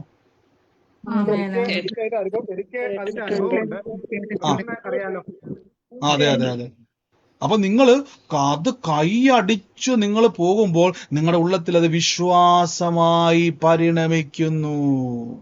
ഇത് ദൈവം നിങ്ങളെ ശോധന ചെയ്യുന്നതെന്നും ദൈവം നിങ്ങളെ നശിപ്പിക്കാൻ വേണ്ടി കാര്യം. അതുകൊണ്ട് സഹോദരങ്ങളെ, നിങ്ങളത് ഭയങ്കരമായിട്ട് ഒന്നും ചെയ്യണ്ട. നിങ്ങൾ പറ, ദൈവം ദോഷങ്ങളാൽ എന്നെ പരീക്ഷിക്കത്തില്ല, ഇത് ലോകത്തിൽ നിന്നുള്ളതാണ്. യേശുവിന്റെ നാമത്തിൽ വചനം പറഞ്ഞ് ഞാൻ ഇതിനെ ജയിക്കും. ആമേൻ. എപ്പോഴും ഓർത്തോണം, കർത്താവിന് നിങ്ങളെ നശിപ്പിച്ചിട്ട് നിങ്ങളെ സന്തോഷിപ്പിക്കേണ്ട ആവശ്യം. ദൈവം പരീക്ഷിക്കും. ബൈബിൾ വ്യക്തമായിട്ട് പറയുന്നു. അത് എടുത്തെടുത്ത് ഞാൻ വീണ്ടും വീണ്ടും പറയും, ദോഷങ്ങളാൽ ദൈവം പരീക്ഷിക്കത്തില്ല. യാക്കോബിന്റെ ലേഖനം. പരീക്ഷിക്കുമ്പോൾ നിങ്ങൾ ദൈവത്താൽ പരീക്ഷിക്കപ്പെടുമെന്ന് ചിന്തിക്കരുത്. ദൈവം ആരെയും പരീക്ഷിക്കുന്നില്ല. അപ്പൊ അതിന്റെ അർത്ഥം പരീക്ഷ ഇല്ലെന്നല്ല, അതിന്റെ അർത്ഥം ദോഷങ്ങളാൽ. അതാണ് പറഞ്ഞു വന്നിരിക്കുന്നത്. ദൈവം ദോഷങ്ങളാൽ കുടുംബം മുഴുവൻ തകർത്ത് ആ വീട് ജപ്തിയിൽ കൊണ്ടുവന്നിട്ട് കുടുംബത്തിലെ തലമുറയെ മൊത്തം ചെതറിപ്പിച്ചിട്ട് നമ്മൾ പറയാം, ദൈവം എന്നെ വലിയൊരു ശോധനയിലൂടെ കടത്തിവിടും. അല്ല പ്രിയരേ, ദൈവത്തിന് നിങ്ങൾക്ക് വീട് തന്നിട്ട് ആ വീട് മൊത്തം കളഞ്ഞിട്ട് പിന്നെ ഒരു പുതിയ വീട് വെപ്പിച്ചു തന്നിട്ട് പിന്നെ അതും വിറ്റിട്ട് അത് പുതിയ വീട്, ഇതെല്ലാം നമ്മൾ പലപ്പോഴും പഠിച്ചു വച്ചിരിക്കുന്ന മുഴുവൻ അതാ. ഒരു കാറ് തന്നു, കാർ ഇടിച്ച് തരിപ്പടമായി പോയി, പുതിയൊരു കാറ് തരാൻ വേണ്ടി ദൈവം പഴയ കാറ് തരിപ്പടമാക്കി. ഒന്ന് ആലോചിച്ച് നോക്കിയേ. ഇതിനെ ദൈവവും നമ്മൾ എങ്ങനെയാ വിളിക്കുന്നത്? രക്ഷകൻ എന്ന് പറഞ്ഞ അർത്ഥം എന്തുവാ? രക്ഷകൻ എന്ന് പറഞ്ഞാൽ എന്നെ പ്രതിസന്ധിയിൽ നിന്നും രക്ഷിക്കുന്നയാൾ. പ്രതിസന്ധി തന്നിട്ട് രക്ഷിക്കുന്നയാളല്ല, പ്രതിസന്ധിയിൽ നിന്നും രക്ഷിക്കുന്നയാൾ. ഇത് നിങ്ങളുടെ ഉള്ളത്തിൽ പതിയണം. ഇല്ല എങ്കിൽ അത് വിശ്വാസമായി പലതും പരിണമിച്ചുകൊണ്ടേയിരിക്കും. ഹല്ലേലൂയ. അതുകൊണ്ട് ശ്രദ്ധിച്ചോണേ. ടോംസ് പറയാ, അനാവശ്യമായിട്ട് വരുന്നവരൊക്കെ ഒന്ന് റിമൂവ് ചെയ്തോണേ. ആമേൻ. അപ്പൊ ദോഷങ്ങളാൽ ദൈവം നമ്മളെ എന്ത് ചെയ്യുന്നില്ല? പരീക്ഷിക്കുന്നില്ല. ആമേൻ. ഈ ദിവസങ്ങളിൽ ഓരോരോ വിഷയങ്ങൾ വരുമ്പോഴും ഓർത്തോണേ, ഇതെന്റെ ദൈവം എനിക്ക് നൽകിയതല്ല, ഇതെന്റെ ദൈവം എനിക്ക് നൽകിയതല്ല, ഇതെന്റെ ദൈവം എനിക്ക് നൽകിയതല്ല. In the name of Jesus Christ, in the name of Jesus Christ. ഇതിനകത്ത് ജയിക്കെന്ന് പറഞ്ഞ ആളാരാ? പെട്ടെന്ന് റിമൂവ് ചെയ്തേ. ടോംസ് പറേ, ജയിക്കെന്ന് പറഞ്ഞ ആളെ പെട്ടെന്ന് റിമൂവ് ചെയ്തേ. അനാവശ്യമായിട്ടുള്ള വീഡിയോസുകളൊക്കെ ജയിക്കിനെ റിമൂവ് ചെയ്തേ. പെട്ടെന്ന് നോക്കി, ജയിക്ക്. In the name of. പിശാചൻ എവിടെയൊക്കെയോ കൊള്ളുന്നുണ്ട് ദൈവവചനത്തിന്റെ ആഴങ്ങൾ. ആ വ്യക്തി, എനിക്ക് തോന്നുന്നത് ഈ അശ്ലീല ചിത്രങ്ങളും മറ്റതും ഒക്കെ ഇതിൻ്റെ അകത്തോട് ഷെയർ ചെയ്യാൻ നോക്കുന്ന ദുരാത്മാവ്, എല്ലാവരും ആത്മാവിലൊന്ന് വെട്ടിവിട്ടേ ആ മനുഷ്യനെ. യേശുവിന്റെ ഏത് വ്യക്തിയാണോ അയാളുടെ മേൽ വ്യാപരിക്കുന്ന ദുരാത്മാവിനെ ഞങ്ങൾ യേശുവിന്റെ നാമത്തിൽ വെട്ടുന്ന കർത്താവ്. പൈശാചികമായിട്ടുള്ള സകല വിധമാകുന്ന കാഴ്ചപ്പാടുകളെയും കയറ്റാൻ നോക്കുന്നതിനെ ഞങ്ങൾ ആത്മാവിൽ വെട്ടുന്നപ്പ. In the name of Jesus, യേശുവിന്റെ നാമത്തിൽ, യേശുവിന്റെ നാമത്തിൽ. Thank you Holy Spirit. In the name of Jesus. ആമേൻ. അപ്പൊ മനസ്സിലായില്ലേ, കൊള്ളേണ്ടടുത്തെല്ലാം കൊള്ളുന്നുണ്ടെന്ന്. ആമേൻ. ഈ ദിവസങ്ങളിൽ അനാവശ്യമായിട്ടുള്ള ഈ കാര്യങ്ങൾ നിങ്ങളുടെ ഉള്ളത്തിൽ നിന്നും ഇന്ന് ഇറക്കി വിട്ടു കഴിഞ്ഞാൽ നിങ്ങളുടെ അനുഗ്രഹത്തിന് തടസ്സമായി നിൽക്കുന്നതിനെയൊക്കെ കർത്താവ് എടുത്തു മാറ്റും. അനാവശ്യമായിട്ടുള്ള, നിങ്ങൾ ലൈവിൽ കാണുന്നവർ ഓർക്കരുത്, ബ്രദർ ആരെ ഇറക്കി വിടുമൊന്നുമല്ല. ഇതിൻ്റെ അകത്ത് അനാവശ്യമായിട്ട് കാര്യങ്ങൾ ഷെയർ ചെയ്യുന്നവരെയാണ് റിമൂവ് ചെയ്യുന്നത്. അനാവശ്യം എന്ന് പറഞ്ഞാൽ അശ്ലീല ചിത്രങ്ങൾ ഷെയർ ചെയ്യുന്നവർ. ആമേൻ. അപ്പൊ നോക്കി, ഈ ദിവസങ്ങളിൽ നിങ്ങളുടെ ഉള്ളത്തിൽ പതിയണമേ. ദൈവം തന്നതാന്ന് പറഞ്ഞുകൊണ്ട് ഇപ്പൊ കുടുംബത്തിൽ ഒരു സമാധാനമില്ല ബ്രദറെ, സ്വസ്ഥതയില്ല, ഉടനെ നമ്മൾ പറയും ദൈവം അനുവദിച്ചിട്ടാണ്. ഒന്ന് ആലോചിച്ച് നോക്കി, ദൈവം എങ്ങനെയാ അനുവദിക്കുന്നത്? ഒന്ന് പറ. ദൈവം അനുവദിച്ച് തരണമെങ്കിൽ യേശു ക്രിസ്തുവിനെ നിങ്ങളുടെ ഉള്ളത്തിൽ നിന്നും പറിച്ചു മാറ്റണം. തെളിവ് ഞാൻ പറയാം. ഗലാത്യ ലേഖനത്തിലാണ് എനിക്ക് കർത്താവ് ഓർക്കുന്നത്, ഗലാത്തിലാണ്, റോമൻ എഴുതത്തില്ല. ഈ കർത്താവായ യേശു ക്രിസ്തുവിനുള്ള സ്നേഹത്തിൽ നിന്നും ഇപ്പോഴുള്ളതിനോ വരുവാനുള്ളതിനോ മരണത്തിനോ ജീവനോ ദൂതന്മാർക്കോ വാഴ്ചകൾക്കോ യാതൊന്നിനും ക്രിസ്തുവേശുവിലുള്ള ദൈവസ്നേഹത്തിൽ നിന്നും എന്നെ വേർപിരിക്കുവാൻ കഴിയത്തില്ല. ആപത്തിനോ വാളിനോ പട്ടിണിക്കോ നഗ്നതയ്ക്കോ യാതൊന്നിനും ക്രിസ്തുവേശുവിലുള്ള ദൈവത്തിന്റെ സ്നേഹത്തിൽ നിന്നും എന്നെ വേർപിരിക്കുവാൻ കഴിയത്തില്ല. അപ്പൊ നമ്മൾ ചിന്തിച്ചുകൊണ്ടിരിക്കുന്നത് ഇതെല്ലാം തമ്പുരാൻ തന്നതാന്നാ. ഇതെല്ലാം വരുമ്പോൾ ഒരു കാര്യം ഉറപ്പിച്ചോണം, ഇതെല്ലാം വരുന്നത് ക്രിസ്തുവിന്റെ സ്നേഹത്തിൽ നിന്നും എന്നെ വേർപിരിക്കുവാൻ വേണ്ടി വരുന്നതാണ്. ഞാൻ ആ വാക്യം റോമർക്ക് എഴുതിയ ലേഖനം 8-ാം അധ്യായത്തിന്റെ 35 തന്നെയാണ് ആ വാക്യം. നോക്കിക്കേ. ഓക്കെ, ക്രിസ്തുവിന്റെ സ്നേഹം. ഈ വാക്യം എനിക്ക് വന്നത് മറ്റൊരു ഭാഗത്തുകൂടെ കാണിക്കുന്നുണ്ട്. ഞാൻ ആ വാക്യം നിങ്ങൾക്ക് ഇവിടെ കാണാൻ പറ്റുന്നുണ്ടെന്ന് ഞാൻ വിശ്വസിക്കുന്നു. നോക്കട്ടെ, ഒരു മിനിറ്റ് ആ വാക്യം ഞാൻ പ്രൊജക്ട് ചെയ്യാം. ഇവിടെ നിങ്ങളെല്ലാവരും ആ വചനം നോക്കിക്കേ. ക്രിസ്തുവിന്റെ ഈ വചനം നോക്കിയാണെ, ക്രിസ്തുവിന്റെ സ്നേഹത്തിൽ നിന്നും നമ്മെ വേർപിരിക്കുന്നത് ആര്? ക്വസ്റ്റ്യൻമാർക്ക് കണ്ടോ? കഷ്ടതയ്ക്കോ? അപ്പൊ കഷ്ടതയുടെ ലക്ഷ്യം ക്രിസ്തുവിൽ നിന്നും എന്നെ വേർപിരിക്കുക. അപ്പൊ ദൈവം തരുന്നതാണെങ്കിൽ ഇങ്ങനെ എഴുതേണ്ട കാര്യമില്ല. കഷ്ടതയ്ക്കോ സങ്കടത്തിനോ ഉപദ്രവത്തിനോ പട്ടിണിക്കോ നഗ്നതയ്ക്കോ ആപത്തിനോ വാളിനോ, അടുത്ത വാക്യത്തിൽ പറയും, നിന്റെ നിമിത്തം ഞങ്ങളെ ഇടപെടാതെ കൊല്ലുന്നു, അറുപ്പാൻ കൊണ്ടുപോകുന്ന ആടുകളെ പോലെ എണ്ണുന്നു എന്നിരിക്കുന്നുവല്ലോ. നാമോ നമ്മെ സ്നേഹിച്ചവൻ മുഖാന്തരം ഇതിലൊക്കെയും പൂർണ്ണ ജയം പ്രാപിക്കുന്നു.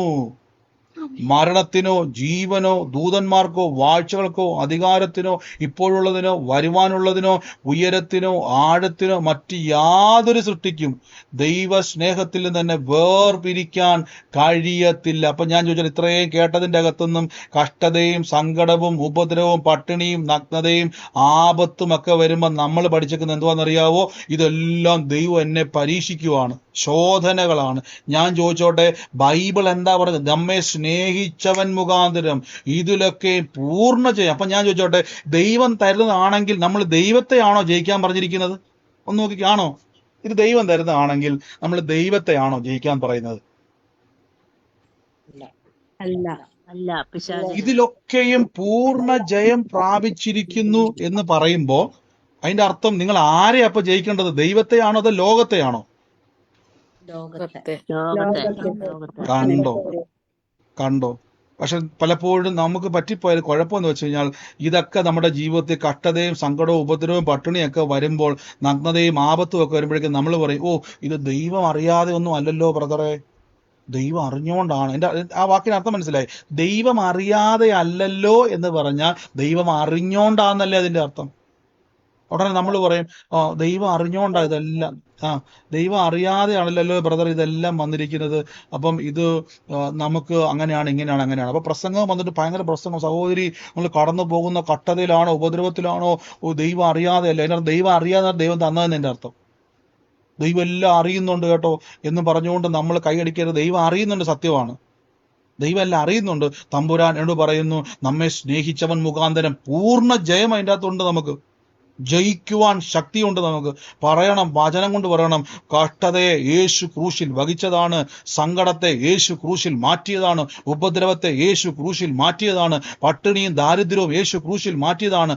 ആപത്തുകൾ ഒരനർത്ഥവും എനിക്ക് വരികയില്ല, ഒരു ബാധയും എൻ്റെ കൂടാരത്തിന് അടുക്ക്. വചനം കൊണ്ട് അതിനെ വെട്ടി ദൂരക്കള. അപ്പൊ ക്രിസ്തുവിന്റെ സ്നേഹത്തിൽ നിന്നും എന്നെ വേർപിരിക്കാൻ വരുന്ന ഇതെല്ലാം. അപ്പൊ ദൈവം തരുന്നതാണ്. ദൈവം എന്തിനാ ക്രിസ്തുവിന്റെ സ്നേഹത്തിൽ നിന്നും എന്നെ വേർപിരിക്കാൻ വേണ്ടി എനിക്ക് വിഷയങ്ങൾ തരുന്നത്? ഒന്ന് ആലോചിച്ച് നോക്കി. ആ വാക്ക് നിങ്ങൾ നോക്കിക്കേ. ക്രിസ്തുവിന്റെ സ്നേഹത്തിൽ നിന്നും 35-ാം വാക്യമുണ്ടോ? നമ്മെ വേർപിരിക്കുന്നത് ആരെന്ന് ചോദിച്ചാൽ ക്വസ്റ്റ്യൻ മാർക്ക് കണ്ടോ? അപ്പൊ ദൈവത്തിന് ക്രിസ്തുവിൽ നിന്ന് എന്തിനാ നിങ്ങളെ വേർപിരിക്കുന്നത്? ആണോ? ദൈവത്തിന് ആവശ്യമുണ്ടോ? സ്വർഗത്തിലിരിക്കുന്ന ദൈവം പറയാം, ഒരു കാര്യം ചെയ്യ്, ആ തോമസ് ബ്രദറിനെ ദൈവസ്നേഹത്തിൽ നിന്ന് അങ്ങോട്ട് വേർതിരിക്കുക. അതിന് നമുക്ക് എന്ത് ചെയ്യാം? പരിശുദ്ധാത്മാവായിട്ട് ആലോചിച്ചിട്ട് സ്വർഗം പറയുക, ഒരു കാര്യം ചെയ്യാം, തോമസ് ബ്രദർ കഷ്ടത കൊടുത്തേക്കാം, സങ്കടവും ഉപദ്രവവും പട്ടിണിയും കൊടുത്തേക്കാം. ഉടനെ ഞാൻ തോമസ് ബ്രദർ ഉദാഹരണം മാത്രം അങ്ങ് പറഞ്ഞിട്ട് മനസ്സിലാകാൻ വേണ്ടിയാ. ഉടനെ തോമസ് വേർ നാട്ടിൽ നിന്നുകൊണ്ട് വിശ്വസിക്കുക. കർത്താവ് എനിക്ക് ഒരു പ്രശ്നം വരുമ്പോൾ തോമസ് വേർ പറയാ, ഓ ഇത് കർത്താവ് അറിയാറൊന്നും അല്ലല്ലോ, എൻ്റെ അർത്ഥം ദൈവം അറിഞ്ഞുകൊണ്ട് തന്നേക്കുന്നതാണ്, അപ്പം സാരമില്ല, ദൈവം അത് മാറ്റിക്കൊള്ളു. അല്ല, ഇത് ദൈവത്തിൽ നിന്നുള്ളതല്ല, ഇത് ക്രിസ്തുവിന്റെ സ്നേഹത്തിൽ നിന്നും എന്നെ വേർപിരിക്കാൻ വേണ്ടി പിശാച് ലോകത്തിൽ നിന്ന് കയറ്റാൻ നോക്കുന്ന നിനക്ക് ജയമില്ല. കാര്യം യേശു ക്രൂശിൽ ജയാളിയാണ്. ഞാൻ യേശുവിന്റെ നാമത്തിൽ വചനം കൊണ്ട് അതിനെ വെട്ടിക്കളഞ്ഞ് ഇതിന്റെ മേൽ ജയം, നോക്കി, പൂർണ്ണ ജയം പ്രാപിക്കുന്നു. കണ്ടോ? നമ്മൾ പലപ്പോഴും പിടിച്ചു വെച്ചിരിക്കുന്ന പല വിഷയങ്ങളും ഓർത്ത് അതെല്ലാം നമ്മുടെ ജീവിതത്തെ തടസ്സമായി നിൽക്കുക ഇപ്പോൾ. അതുകൊണ്ടാണ് ഞാനിപ്പോൾ പറയുന്നത്, എല്ലാ പ്രസംഗം കേൾക്കുമ്പോഴും അവിടെ എല്ലാം പോയിട്ട് അയ്യോ എന്നാ പ്രസംഗമാണ്, എൻ്റെ കറക്റ്റ് വിഷയമാ, ഓ ഞാൻ കടന്നു പോകുന്ന ശോധനയാണ് വെളിപ്പെടുത്തിയത്. പ്രിയരെ, ശോധന വെളിപ്പെടുത്താനല്ല കർത്താവ് വിളിച്ചിരിക്കുന്നത്, അതിനെ ജയിക്കാനുള്ള വഴി പറഞ്ഞു കൊടുക്കാനാ വചനം ശുശ്രൂഷിക്കുന്നത്. ആമേൻ, ഹല്ലേലൂയ. അപ്പൊ നമ്മെ സ്നേഹിച്ചവൻ മുഖാന്തിരം, ഇപ്പൊ ഞാനൊരു സങ്കടത്തിലൂടെ കടന്നു പോകുമ്പോൾ നിങ്ങൾ എന്നെ കാണുമ്പോൾ പറയരുത്, ഓ ബ്രദറെ അത് പിശാശിന്റെ ബ്രദറിന് അങ്ങനെ തന്നെ വരണം, ഇത് ദൈവം ബ്രദറിനെ വട്ടം കറക്കുക കേട്ടോ എന്ന് പറയാതെ ഒരുമിച്ച് കൈകോർത്ത് ബ്രദറെ യേശുവിന്റെ നാമത്തിൽ, ഓ ഈ വിഷയത്തിന്റെ മേൽ 2 വചനമൊക്കെ പറഞ്ഞിട്ട് അതിനെ വെട്ടി ദൂരെ കളയണം. ആമേൻ. ഇതാണ് വിശ്വാസി എന്ന് പറയുന്നത്. എന്നാൽ പലപ്പോഴും നമ്മൾ തിരിഞ്ഞും മറിഞ്ഞും എല്ലാം കിടക്കുക. നിങ്ങളുടെ ഉള്ളത്തിൽ ഇങ്ങനെ ഏതെങ്കിലും തെറ്റാറിന കാഴ്ചപ്പാട് ഉണ്ടായിരുന്നോ, അതോ ഞാൻ വെറുതെ പറഞ്ഞു പോയതാണോ? ഉറക്കെ പറഞ്ഞു. അങ്ങനെ കേട്ടിട്ടുള്ളതാണ് ബ്രദർ. ആ അപ്പൊ കേട്ടതൊക്കെ എന്നാ സംഭവിച്ച്? എന്നേ അനുഗ്രഹിക്കപ്പെടേണ്ട നിങ്ങളൊക്കെ ഉണ്ടോ? എന്നേ രക്ഷപ്പെടേണ്ടവരോ നിങ്ങളൊക്കെ? ഇത് നമ്മുടെ അനുഗ്രഹത്തെ തടസ്സപ്പെടുത്തി. ഞാൻ ഇന്നാൾ പറഞ്ഞില്ലേ, മിസ്രൈമിൽ നിന്ന് പുറപ്പെട്ട ജനത്തിന് ആ കനാൻ ദേശം എത്താൻ വേണ്ടി എത്ര നാള് നോർമലി മതി, ഫ്ലൈറ്റും ട്രെയിനും വേണ്ട, നടന്നു പോയി എത്ര ദിവസം എടുക്കും? ഇന്നാളെ ഞാൻ ചോദിച്ചതല്ലേ, ഞാൻ മറന്നുപോയി, എത്ര ദിവസമായിരുന്നു? 11 ആവർത്തന പുസ്തകം 1-ാമത്തെ 2-ാമത്തെ വാക്യത്തിലുണ്ടാണ്. ആ പോട്ടെ, എന്നാ ഞാൻ അങ്ങോട്ടേക്ക് ഒരു 15 ഇട്ടേക്കാം. പോട്ടെ, എല്ലാം കൂട്ടി 15 ഇട്ടേക്കാം. ഈ 15 ദിവസം കൊണ്ട് എത്തേണ്ട ജനം എത്ര ദിവസം കൊണ്ട് എത്തിയത്? 40. കണ്ടോ? ഈ 40 വർഷം നമുക്ക് ഇന്ത്യയിൽ നടന്നാൽ എനിക്ക് തോന്നുന്നത് വേറെ എവിടെയൊക്കെ ചെന്ന് കെട്ടാൻ പറ്റും. 40 വർഷം വെറുതെ പോയില്ല. എന്റെ കൂടെ പറഞ്ഞാട്ടെ, ആ 40 വർഷം വെറുതെ പോയെന്ന് പറ.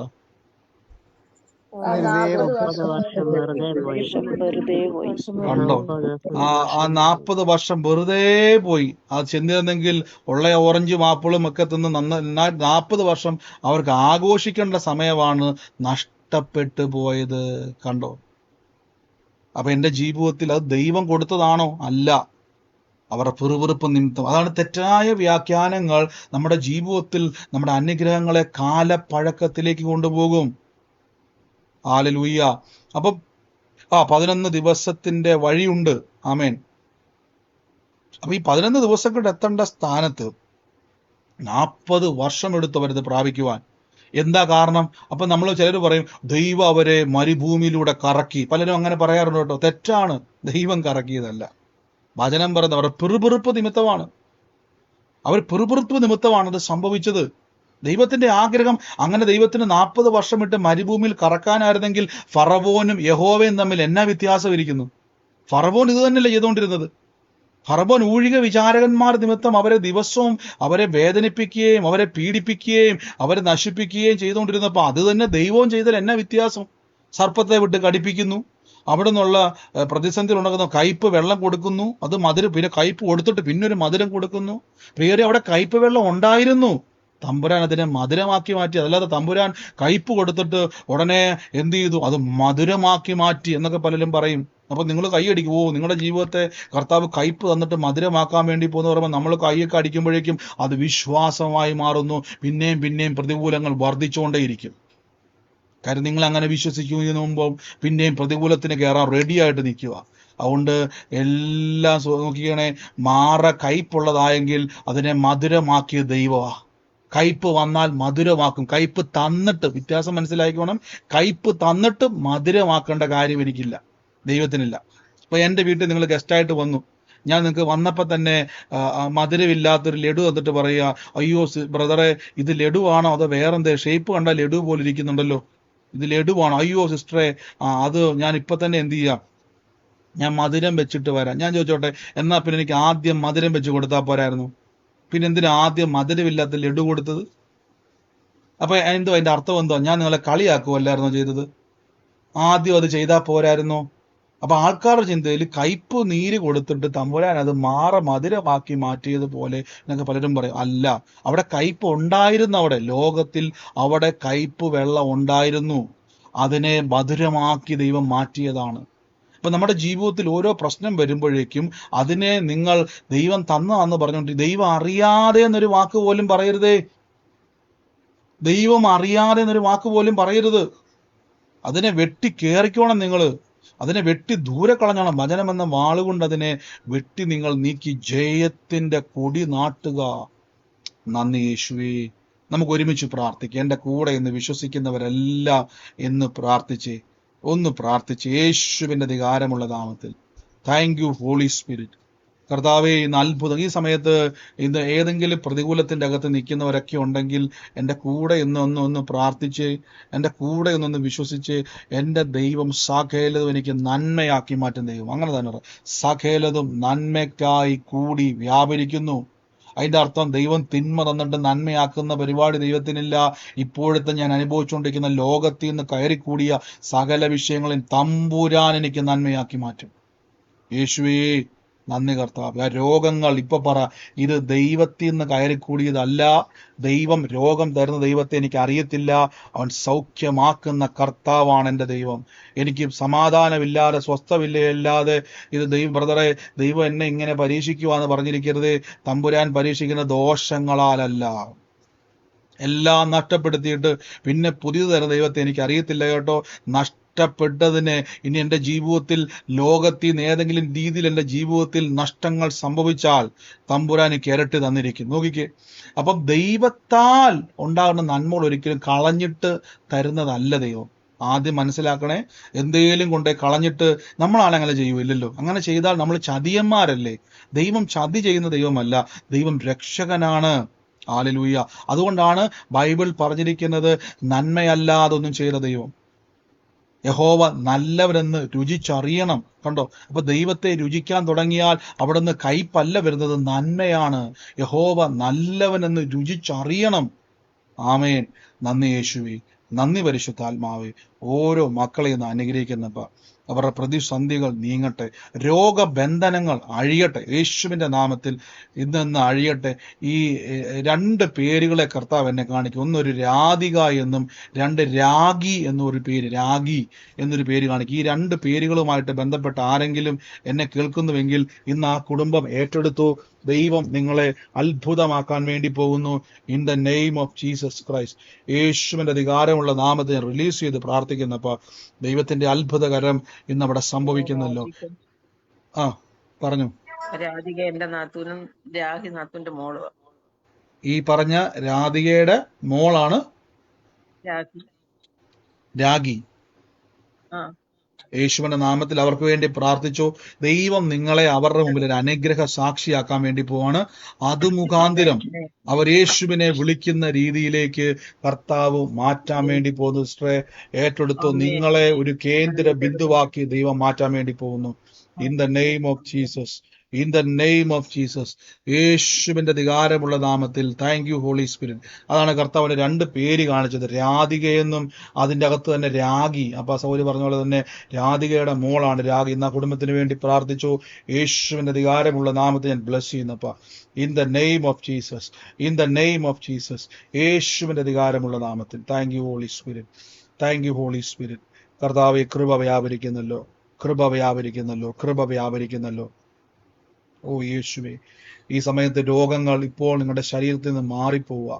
ഒന്ന് പറഞ്ഞേ, ഈ രോഗത്തിന് എന്നെ ക്രിസ്തു യേശുവിൽ നിന്ന് വേർപിരിക്കുവാൻ കഴിയത്തില്ല. അതുകൊണ്ട് രോഗമേ നീ പൊക്കോ. യേശു മാറത്തില്ല. യേശു എന്നിൽ നിന്ന് മാറത്തില്ല. കർത്താവിന്റെ അടിപ്പിണരുകളാൽ എനിക്ക് സൗഖ്യം വന്നിരിക്കുന്നു. യേശുവിന്റെ അടിപ്പിണരുകളാൽ എനിക്ക് സൗഖ്യം വന്നിരിക്കുന്നു. ഓ നന്ദി കർത്താവേ, നന്ദി കർത്താവേ, നന്ദി പരിശുദ്ധാത്മാവേ, നന്ദി പരിശുദ്ധാത്മാവേ. In the name of Jesus. In the name of Jesus. എനിക്കറിയാവുന്ന ഒരു സ്ഥലമുണ്ട്. ആ സ്ഥലത്തിന്റെ പേര് നാൽപ്പാത്തി മലയെന്നാണ് ആ സ്ഥലത്തിന്റെ പേര്. എനിക്കറിയത്തില്ല, ഞാൻ ആ പ്രാർത്ഥിക്കുമ്പോൾ എല്ലാം ആ സ്ഥലം എൻ്റെ മനസ്സിലേക്ക് ഇങ്ങനെ വരികയാണ്. ആ സ്ഥലവുമായിട്ട് ബന്ധപ്പെട്ട ആരെങ്കിലും സൂമിലോ യൂട്യൂബിലോ ഒക്കെ നാൽപ്പാത്തി മലയെന്നാണ് ആ സ്ഥലം, എനിക്കറിയാവുന്ന സ്ഥലം അതാണ്. അതിങ്ങനെ മനസ്സിൽ വരുവാണ്.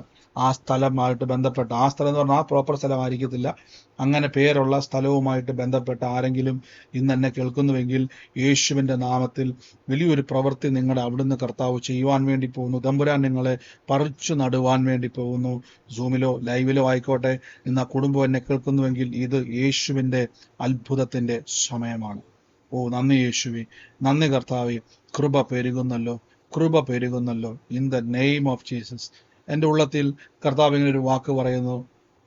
ഈ കുറേ കാലങ്ങൾക്ക് മുമ്പ് നിങ്ങളൊരു ഹോട്ടൽ തുടങ്ങി, ആ ഹോട്ടല് ഇപ്പം നിർത്തേണ്ടി വന്നു. ആ ഹോട്ടൽ നിർത്തിയതിന് ശേഷം പിന്നെ വേറെന്തോ ഒരു ചെറിയ പ്രസ്ഥാനം കൊണ്ട് നിങ്ങൾ തുടങ്ങി, അതും നിങ്ങൾക്ക് സ്റ്റോപ്പ് ചെയ്യേണ്ടി വന്നു. അതിനുശേഷം ഈ ഈ എന്താ പറയുക, ഒരു വീട് പണിയാണ് ഞാൻ കാണിക്കുന്നത്, പക്ഷെ അതും സ്റ്റോപ്പായിപ്പോയി പകുതി വഴിക്ക്. എങ്ങനെയൊക്കെയോ നിങ്ങൾ തട്ടിമുട്ടിയൊക്കെ പോകുന്ന ഒരു കുടുംബത്തെ കർത്താവ് എന്നെ കാണിക്കുന്നത്. ഈ കുടുംബവും ഈ അടയാളവുമായിട്ട് ബന്ധപ്പെട്ടത് ആരാണോ ഇപ്പോൾ യേശുവിൻ്റെ നാമത്തിൽ ഇന്ന് സ്വീകരിച്ചു. കർത്താവ് പറയും, നഷ്ടങ്ങളെ കൊണ്ടുവന്നിട്ട് നിങ്ങളുടെ ലൈഫിൻ്റെ അകത്ത് മുഴുവനും നാശങ്ങൾ കൊണ്ടുവന്നിട്ട് ഉയരാൻ കഴിയാതെ പ്രതിസന്ധിയായിട്ട് നിൽക്കുന്ന വിഷയത്തെ കർത്താവിനെ തൊടാൻ വേണ്ടി പോകുന്നു. ഈ നിമിഷം തന്നെ ഞാൻ റിലീസ് ചെയ്ത് പ്രാർത്ഥിക്കുന്നപ്പ ആ കുടുംബത്തിന്റെ മേൽ ദൈവത്തിന്റെ പറയാൻ വേണ്ടിയാണ് മ്യൂട്ട് മാറ്റിയത്.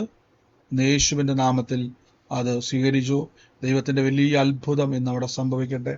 In the name of Jesus Christ. യേശുവിന് അധികാരമുള്ള നാമത്തെ റിലീസ് ചെയ്യുന്നപ്പ നന്മയായി തീരട്ടെ. ദുഷ്ടന്റെ ആശ നശിച്ചു പോകും, അവൻ പല്ല് കടിച്ചു ഉരുകിപ്പോകുമെന്ന വചനം പറയുന്നത്. ദൈവമക്കൾക്ക് വിരോധമായി നിൽക്കുന്ന സകല പ്രതികൂലങ്ങളും ഇപ്പോൾ നീങ്ങിപ്പോട്ടെ. സാക്ഷ്യങ്ങൾ ഒന്നൊന്നായി തുറക്കട്ടെ. Thank you holies. ഈ സമയത്ത് ശരീരത്തിന്റെ മേൽ രോഗസൗഖ്യം അനുഭവിക്കുവാൻ കഴിയുന്നവര്, പ്രത്യക്ഷമായ സൗഖ്യത്തെ അനുഭവിക്കുവാൻ കഴിയുന്നവര് ഒന്ന് ചെക്ക് ചെയ്ത് ആ വേദനയെ ഒന്ന് ചെക്ക് ചെയ്ത്, ആ വേദന നിങ്ങളുടെ ശരീരം വിട്ട് അവിടെ നിന്ന് മാറിയിരിക്കുന്നു. ആ രോഗബന്ധനം ശരീരം വിട്ട് മാറിയിരിക്കുന്നു യേശുവിന്റെ അടിപ്പിണരാൽ. ഞാനൊരു 2 സാക്ഷ്യം കേൾപ്പിക്കുന്നുണ്ടായിരുന്നു, ഞാനത് വെക്കുന്നതിന് പറ്റിയില്ല. നാളെ നിങ്ങളെ 2 സാക്ഷ്യം കേൾപ്പിക്കാം. എൻ്റെ പ്രയർ ലൈനിൽ അയക്കപ്പെട്ടതാണ്, ഞാൻ സേവ് ചെയ്തില്ല. In the name of Jesus Christ.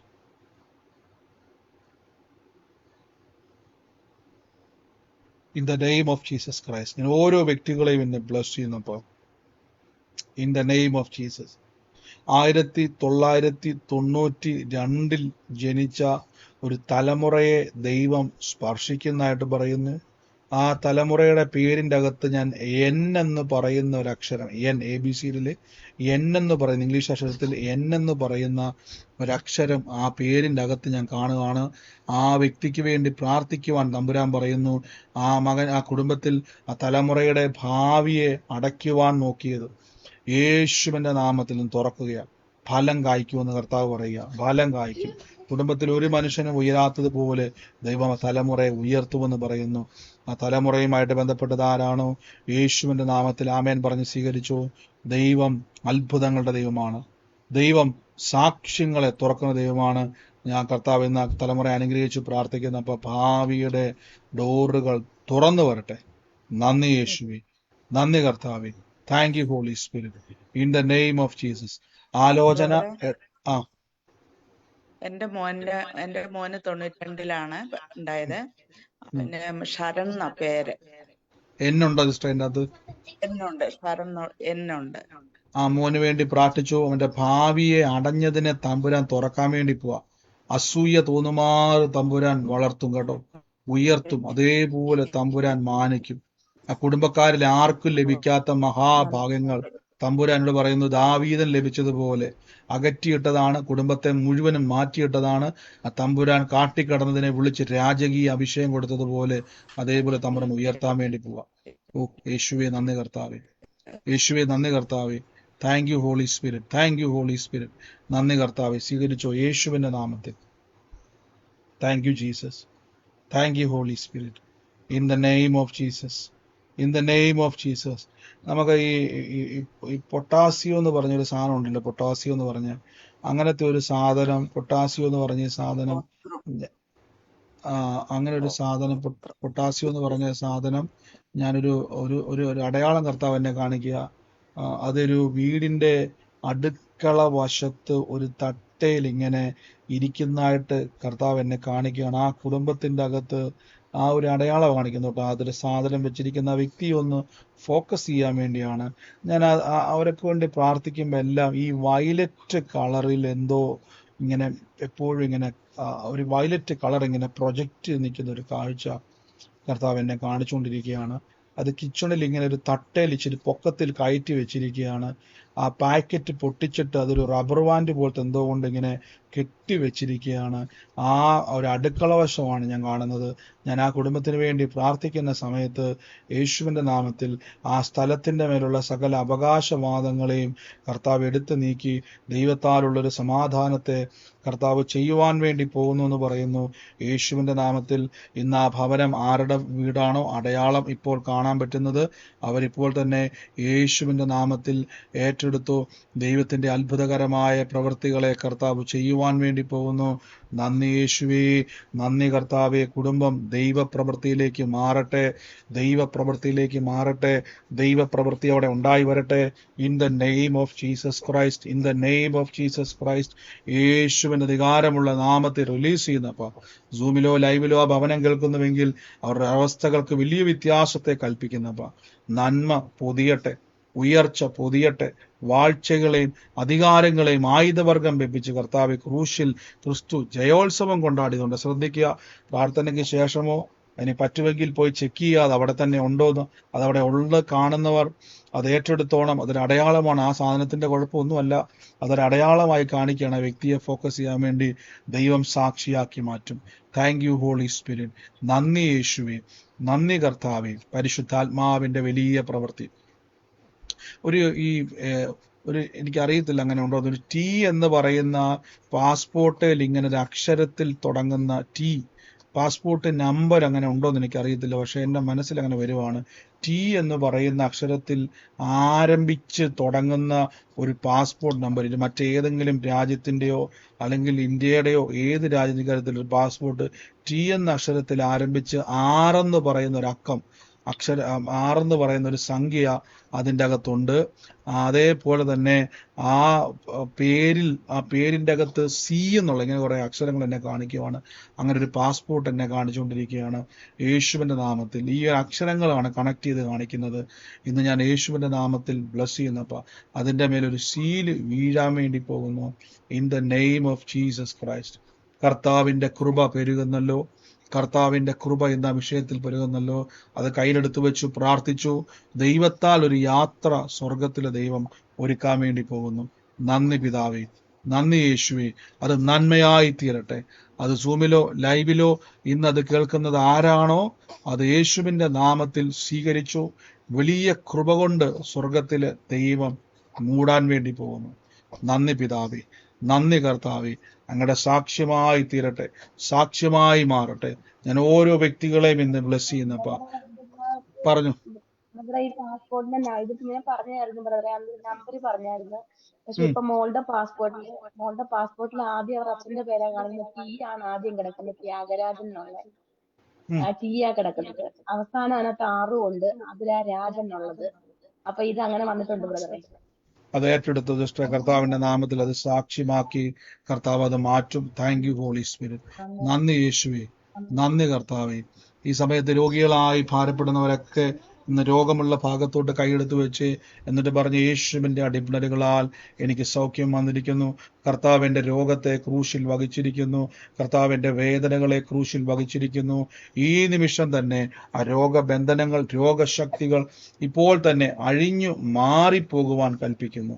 Thank you Holy Spirit, thank you Holy Spirit. In the name of Jesus, യേശുവിന്റെ നാമത്തിൽ ഞാൻ ബ്ലസ് ചെയ്യുന്നപ്പ വലിയ നന്മകളാൽ സ്വർഗം അങ്ങ് നിറയ്ക്കുന്നല്ലോ, വലിയ നന്മകളാൽ കർത്താവ് അങ്ങ് നിറയ്ക്കുന്നല്ലോ. ഓരോ വ്യക്തികളെ ഞാൻ ബ്ലസ് ചെയ്യുന്നപ്പ ആ രോഗമുള്ള ഭാഗത്ത് കൈയെടുത്ത് വെച്ച് എന്നിട്ട് പറഞ്ഞ് യേശുവിന്റെ രോഗത്തെ വഹിച്ചത് കൊണ്ട് എനിക്ക് രോഗിയായി ഇരിക്കുവാൻ കഴിയത്തില്ല. യേശുവിന്റെ വേദനയെ ക്രൂശിൽ വഹിച്ചതുകൊണ്ട് എനിക്ക് വേദനയോട് ഇരിക്കുവാൻ കഴിയത്തില്ല. ഇപ്പോൾ ഈ നിമിഷം തന്നെ എൻ്റെ അത്ഭുതത്തെ ഞാൻ കാണുന്നു, സ്വീകരിക്കുന്നു, ഏറ്റെടുക്കുന്നു. ഇപ്പോൾ ഈ നിമിഷം തന്നെ രോഗം ദൈവം തരുന്നതല്ല, വേദന ദൈവം തരുന്നതല്ല, കഷ്ടത ദൈവം തരുന്നതല്ല, ദാരിദ്ര്യം ദൈവം തരുന്നതല്ല, പ്രതിസന്ധി ദൈവം തരുന്നതല്ല. യേശുവിന്റെ നാമത്തിൽ ഇതെല്ലാം ക്രിസ്തുവിന്റെ സ്നേഹത്തിൽ നിന്ന് തന്നെ വേർപിരിക്കാൻ വരുന്നതാണ്. ഞാൻ ഇതിനെല്ലാം വെട്ടി നീക്കുന്ന യേശു എന്റെ കൂടെയുണ്ട്, യേശു എന്റെ കൂടെയുണ്ട്. ഞാൻ തകർന്നു പോകത്തില്ല. ഞാൻ ദിവ്യാരോഗ്യത്തോടെ ദീർഘായുസോടെ ഞാൻ കർത്താവിനെ സ്തുതിക്കും. ആരോഗ്യവും സൗഖ്യവും എന്റെ അവകാശമാണ്.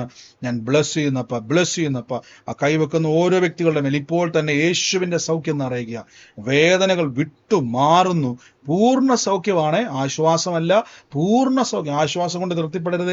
പൂർണ്ണ സൗഖ്യമാണ് എൻ്റെ അവകാശം. കർത്താവ് പ്രിയമക്കളെ അങ്ങ് സൗഖ്യമാക്കി കൃപയ്ക്ക് നന്ദി, അത്ഭുതമാക്കി കൃപയ്ക്ക് നന്ദി, സാക്ഷ്യമാക്കി കൃപയ്ക്ക് നന്ദി, യേശുവിന്റെ നാമത്തിൽ തന്നെ ആമേൻ. കർത്താവ് നിങ്ങളെ അനുഗ്രഹിക്കട്ടെ. ഈ സമയത്ത് ആർക്കെങ്കിലും സാക്ഷ്യമുണ്ടെങ്കിൽ പറയാം. ഒന്നുണ്ട് കാര്യങ്ങളുടെ UK നമ്മുടെ പ്രാർത്ഥന സൺഡേയിൽ നടക്കുന്നു. നിങ്ങൾക്ക് അടുത്ത് ഞാൻ ലൊക്കേഷൻ ഉണ്ട്. അവിടെ നിങ്ങൾക്ക് വരുവാൻ ആഗ്രഹമുള്ളവരുണ്ടെങ്കിൽ, ഞാൻ പറഞ്ഞില്ലേ കഴിഞ്ഞ ദിവസം വരെ ഞാൻ അങ്ങനെ നിർബന്ധിച്ചിട്ടില്ല, പക്ഷേ ഈ ദിവസങ്ങളിൽ പ്രാർത്ഥിക്കേണ്ടത് ആവശ്യമാണ്. ലോകമെമ്പാടും സുവിശേഷം ശക്തിപ്പെടണം, ദൈവമക്കൾ ശക്തിപ്പെടണം, നിങ്ങൾ കൂട്ടായ്മയിൽ ബലപ്പെടണം. കാര്യം നമ്മൾ ഈ കാണുന്ന പ്രതിസന്ധികൾ ഇനി സുവിശേഷം പറയുവാൻ പോലും കഴിയാത്ത രീതിയിൽ പല രീതിയിൽ ലോകത്തിൽ പലതും വരുന്നു. വിശ്വാസി ശക്തിപ്പെട്ടില്ല എങ്കിൽ നിങ്ങൾ പട്ടുപോകുവാൻ ഇടയുണ്ട്. അതുകൊണ്ട് കൂട്ടായ്മകൾ ആചരിക്കുവാൻ ആഗ്രഹിക്കുന്നവരുണ്ടെങ്കിൽ നിങ്ങൾ അവിടെ ഉണ്ട്. നിങ്ങൾ താല്പര്യമുള്ളവർ വരിക. കർത്താവ് നിങ്ങളെ അനുഗ്രഹിക്കട്ടെ. കർത്താവിന്റെ നാമത്തിൽ നിന്ന് ബ്ലസ് ചെയ്ത് നമ്മൾ കഴിഞ്ഞ സൂമി കൂടുന്ന ഒരു ഫാമിലി ഞാൻ ഈ സൺഡേ നമ്മുടെ കാണുവാൻ ഇടയായി തീർന്ന് വളരെ ദൂരെ അവർ യാത്ര ചെയ്താണ് വന്നത്. 3-4 മണിക്കൂർ അവർ യാത്ര ചെയ്തിട്ടാണ് പ്രാർത്ഥനയിൽ വന്നത്. അതേപോലെ കർത്താവിന്റെ അതിൽ കൂട്ടായ്മ വളരെ പ്രധാനപ്പെട്ടതാണ്. ഈ ദിവസങ്ങളിൽ ശക്തിപ്പെടണമേ, പലതും ശക്തിപ്പെടണമേ. നമ്മുടെ അനുഗ്രഹത്തെ തടസ്സപ്പെടുത്തരുത്, കാലതാമസം കൊണ്ടുവരരുത്. അത് കർത്താവിന്റെ സന്നിധിയിൽ നമ്മൾ സാക്ഷ്യമായി മാറുക തന്നെ ചെയ്യണം. നമുക്ക് ഒരുമിച്ച് നന്ദിയോടെ പ്രാർത്ഥിക്കാം. നമുക്ക് ഒരുമിച്ച് സാക്ഷ്യമുള്ളവർക്ക് സാക്ഷ്യം പറയുവാനുള്ള സമയമാണ്. ഞാൻ അതിനു മുമ്പായിട്ട് കർത്താവിന്റെ വേലയിൽ ഞാൻ വിതച്ചവരെ ബ്ലസ് ചെയ്ത് പ്രാർത്ഥിക്കുന്നു. എപ്പോഴും ഞാൻ പറഞ്ഞതുപോലെ ഈ സുവിശേഷം വളരണം, സുവിശേഷം അനേകരെത്തിക്കണം, തകർന്ന ഭവനങ്ങൾ വിടുവിക്കപ്പെടണം. അതിനായിട്ട് വേണം നിങ്ങൾ വിതയ്ക്കുവാൻ, അല്ലാതെ ബ്രദറിന് കൊടുക്കുക, സംഘടനയ്ക്ക് കൊടുക്കുകയൊന്നുമല്ല. കർത്താവിന്റെ നാമത്തിൽ സുവിശേഷം അനേകരുടെ ഇടയിൽ എത്തണം. പ്രത്യേകിച്ച് നിങ്ങൾ വ്യക്തിപരമായിട്ട് എപ്പോഴും ഞാൻ എനിക്ക് വേണ്ടി, പ്രത്യേകിച്ച് കുടുംബത്തിന് വേണ്ടി പ്രാർത്ഥിക്കണം. എത്ര പേര് പ്രാർത്ഥിക്കുന്നുണ്ട് ബ്രദർ ഇനിയും ശക്തമായിട്ട് അനേകർക്ക് പ്രയോജനപ്പെടണമെന്ന്? കുടുംബമായിട്ട് എത്ര പേര് പ്രാർത്ഥിക്കുന്നുണ്ട്? ഞാൻ പ്രാർത്ഥിക്കുന്നുണ്ട്. നിങ്ങളുടെ പ്രാർത്ഥന കൂടുതൽ വർദ്ധിപ്പിക്കുക. ഇനിയും ക്ഷീണവും മടുപ്പുകളും ഒന്നും കൂടാതെ അനേകരോട് സുവിശേഷം പറയുവാൻ, അനേകരെ കർത്താവിന്റെ നാമത്തിൽ അനേകരെ ബലപ്പെടുത്തുവാൻ, കർത്താവ് ഇനിയും ശക്തമായിട്ട് ഉപയോഗിക്കപ്പെടുവാനും നിങ്ങൾ പ്രാർത്ഥിക്കുക. ക്ഷീണം വരുമ്പോൾ തളർന്നു പോകാതെ ബലത്തോടെ ബ്രദർ മുന്നോട്ട് പോകുവാൻ പ്രത്യേകിച്ച് നിങ്ങൾ പ്രാർത്ഥിക്കണം. പ്രത്യേകിച്ച് നിങ്ങൾ എല്ലാ ദിവസവും അത് പ്രാർത്ഥിക്കണം. അനേകർക്ക് പ്രയോജനപ്പെടണം. God bless U. നമുക്ക് ഒരുമിച്ച് പ്രാർത്ഥിക്കാം. കർത്താവിന്റെ വേലയിൽ വിതച്ചവരെ, അതിനുവേണ്ടി ശേഷിപ്പോൾ മാറ്റിവെക്കുന്നവരുണ്ട്, ദശാംശങ്ങൾ വിതയ്ക്കുന്നവരുണ്ട്. ദൈവരാജ്യം വളരണം, ദൈവരാജ്യത്തിന്റെ സുവിശേഷം അനേകിടങ്ങളിൽ എത്തണം. അതിനുവേണ്ടി നമുക്ക് ഒരുമിച്ച് കൂടാം. വൻ കൃപകളാൽ സ്വർഗം നിറയ്ക്കും, വലിയ കൃപകളാൽ ദൈവം നിറയ്ക്കും. നമുക്ക് ഒരുമിച്ച് നന്ദിയോടെ പ്രാർത്ഥിക്കാം. വിതച്ചവരെ ഞാൻ ബ്ലസ് ചെയ്യുന്നു. നന്മ കൊണ്ട് ദൈവം നിറയ്ക്കും. നിങ്ങളുടെ ജോലിയിൽ, ബിസിനസ്സിൽ വർധനമുണ്ടാകും. ഞാൻ ബ്ലസ് ചെയ്യുന്നപ്പോൾ വർദ്ധിച്ചു പെരുകട്ടെ. Thank you Holy Spirit. യേശുവിന്റെ നാമത്തിൽ തന്നെ ഈ സമയത്ത് സാക്ഷ്യമുള്ളവരാരെങ്കിലും ഉണ്ടെങ്കിൽ, ചുരുക്കം വാക്കിൽ ഉള്ളവരാരെങ്കിലും ഉണ്ടെങ്കിൽ ഒന്ന് പറഞ്ഞാട്ടെ. പറഞ്ഞു. ഒരു മിനിറ്റ്, ഒരു സെക്കൻഡ്. ആ പൊട്ടാസ്യത്തിന്റെ കാര്യം പറഞ്ഞത് എന്തുവാ? പൊട്ടാസ്യം ആദ്യമേ ഞാൻ ഒരു പ്ലാസ്റ്റിക് കുടിനകത്ത് റബ്ബർ ബാൻഡ് ഇട്ടാ വെച്ചിരുന്നത്. അത് ഞാനത് ചെറിയൊരു കുപ്പിക്കകത്തേക്ക് വെച്ചിട്ടിരുന്നു. ഒരു 2 വർഷമായിട്ട് അവിടെ ഇരിക്കുന്നത്. അത് ഞങ്ങൾക്ക് ഒരു ആടിന്റെ ഒരു പ്രശ്നം വന്നു കഴിഞ്ഞപ്പോ അതിന്റെ ഒരു ആവശ്യത്തിന് വേണ്ടി അതിന്റെ ഊണ്ട് ക്ലീൻ ചെയ്യാനൊക്കെ ആയിട്ട് വാങ്ങിച്ചു വെച്ചത്. അത് ഇപ്പോഴും അവിടെ ഇരിപ്പുണ്ട്. ഇത് ആദ്യം റബ്ബർ ബാൻഡ് വെച്ചാണ് വെച്ചിരുന്നത്. ഞാൻ ആദ്യ സമയത്ത് ഇതിരിക്കുന്നത് ആദ്യമേ അത് ഈ കൂടിനകത്താണല്ലോ കിട്ടണത്. അന്നേരം അത് ഞാൻ എടുത്തിട്ടും ബാക്കി റബ്ബർ ബാൻഡ് ഇട്ട് ആ കൂടെ അങ്ങനെ വെച്ചിരുന്നു.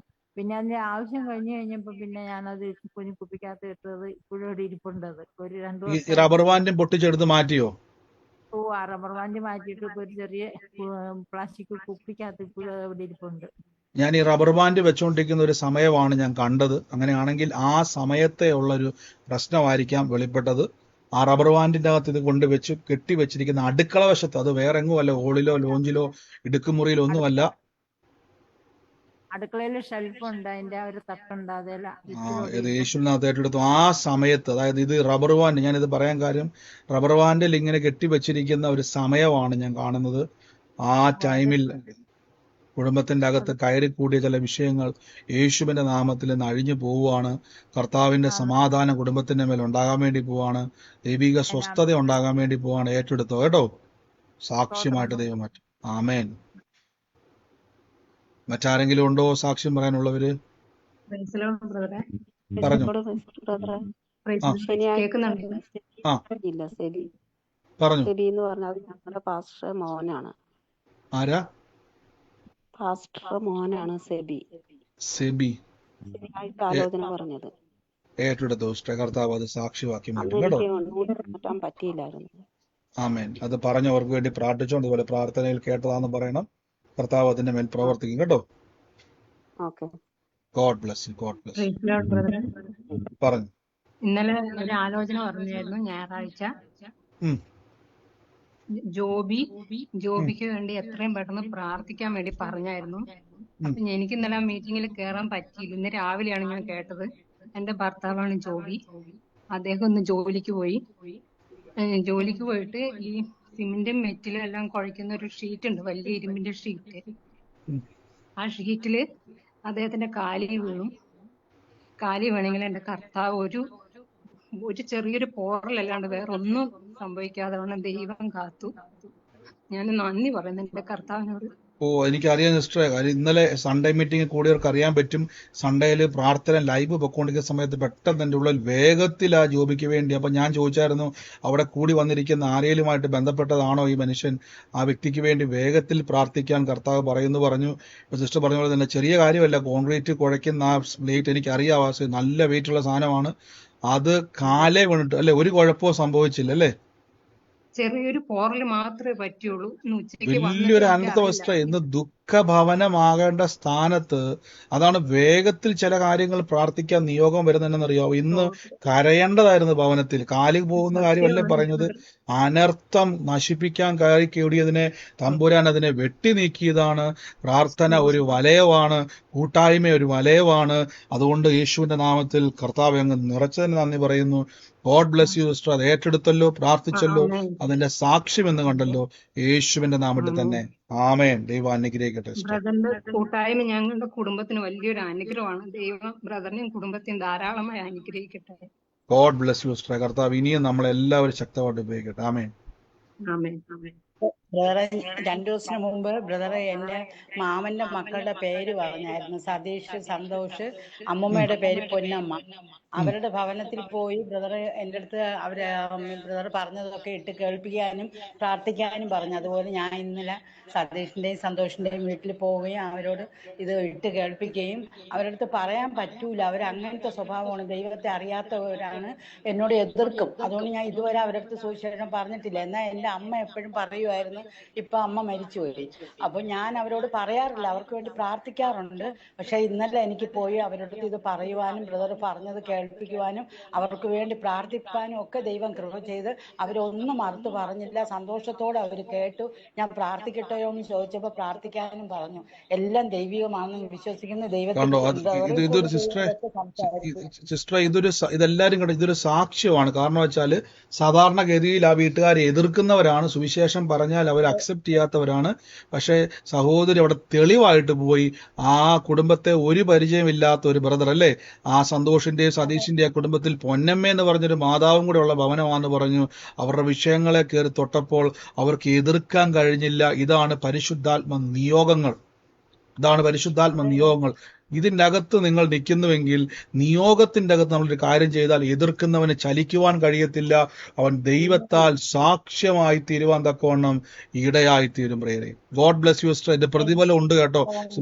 നിഖിൽ ബ്രദർ അല്ല പ്രതിഫലം തരുന്നത്, സ്വർഗം തരും. ഈ നിയോഗത്താൽ പോയതിന് ദൈവം പ്രതിഫലം തരും, അനുഗ്രഹമാക്കി മാറ്റും. ആലോചന അറിയിക്കുന്ന കർത്താവ് ഉപയോഗിച്ചല്ലോ, യേശുവിന്റെ നാമത്തിൽ തന്നെ. ആമേൻ. നല്ല മഴയായിരുന്നു. എന്നിട്ട് ഞാൻ ഹസ്ബൻഡും കൂടെ ഇന്നലെ പോയി എൻ്റെ ബന്ധുക്കൾക്കെല്ലാം ഞാൻ ഈ ലിങ്ക് അയച്ചു കൊടുത്തു. എല്ലാവരും അവിശ്വാസികളാണ്. പക്ഷെ അവർക്ക് ഇത് കേട്ടപ്പോൾ ഭയങ്കര അത്ഭുതം തോന്നി. എല്ലാവരും വലിയ കാര്യമായിട്ട് വീണ്ടും വീണ്ടും അത് കേൾക്കാൻ ഇട്ട് കേൾക്കുന്നുണ്ട്. എന്നെ വിളിച്ച് പറഞ്ഞു. തീർച്ചയായിട്ടും വലിയ സാക്ഷ്യമായിട്ട് ദൈവം ഇനിയും പ്രതിഫലം തരും.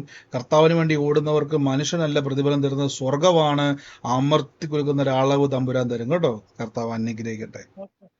ആമേൻ. Okay brother brother. ഒരു സാക്ഷ്യം പറയാനുണ്ട്. പറഞ്ഞു. ശനിയാഴ്ച രാത്രി 8:30 മണിക്ക് വീട്ടില് ഒരു വലിയൊരു അപകടം സംഭവിച്ചു. അതായത് രാത്രി അമ്മ വീട്ടില് കുക്കറില് കുക്ക് ചെയ്തുകൊണ്ടിരിക്കുകയായിരുന്നു.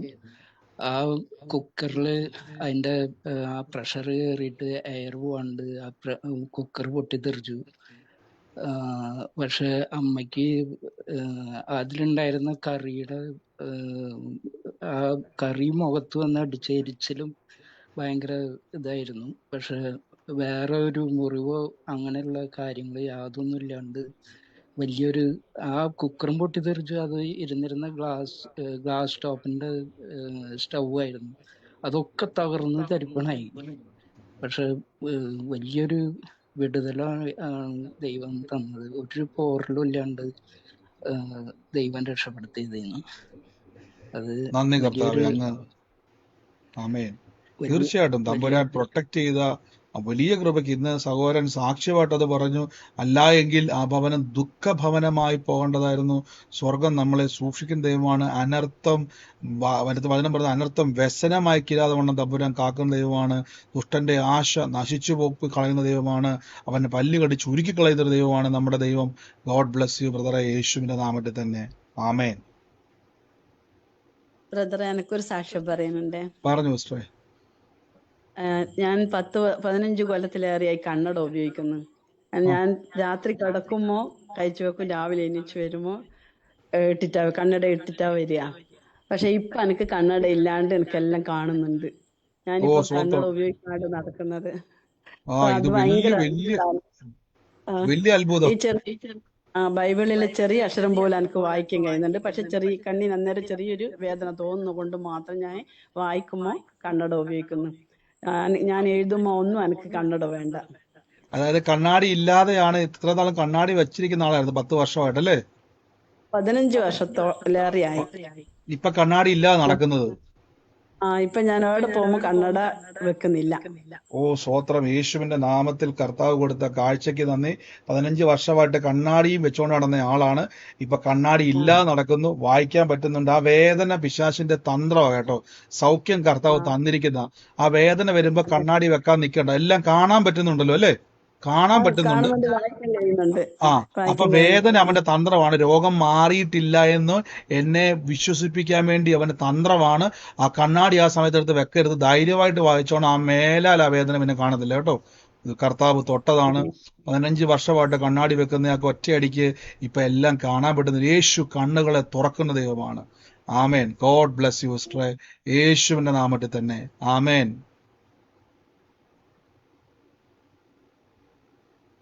മറ്റാരെങ്കിലും ഉണ്ടോ സാക്ഷ്യം പറയുവാൻ?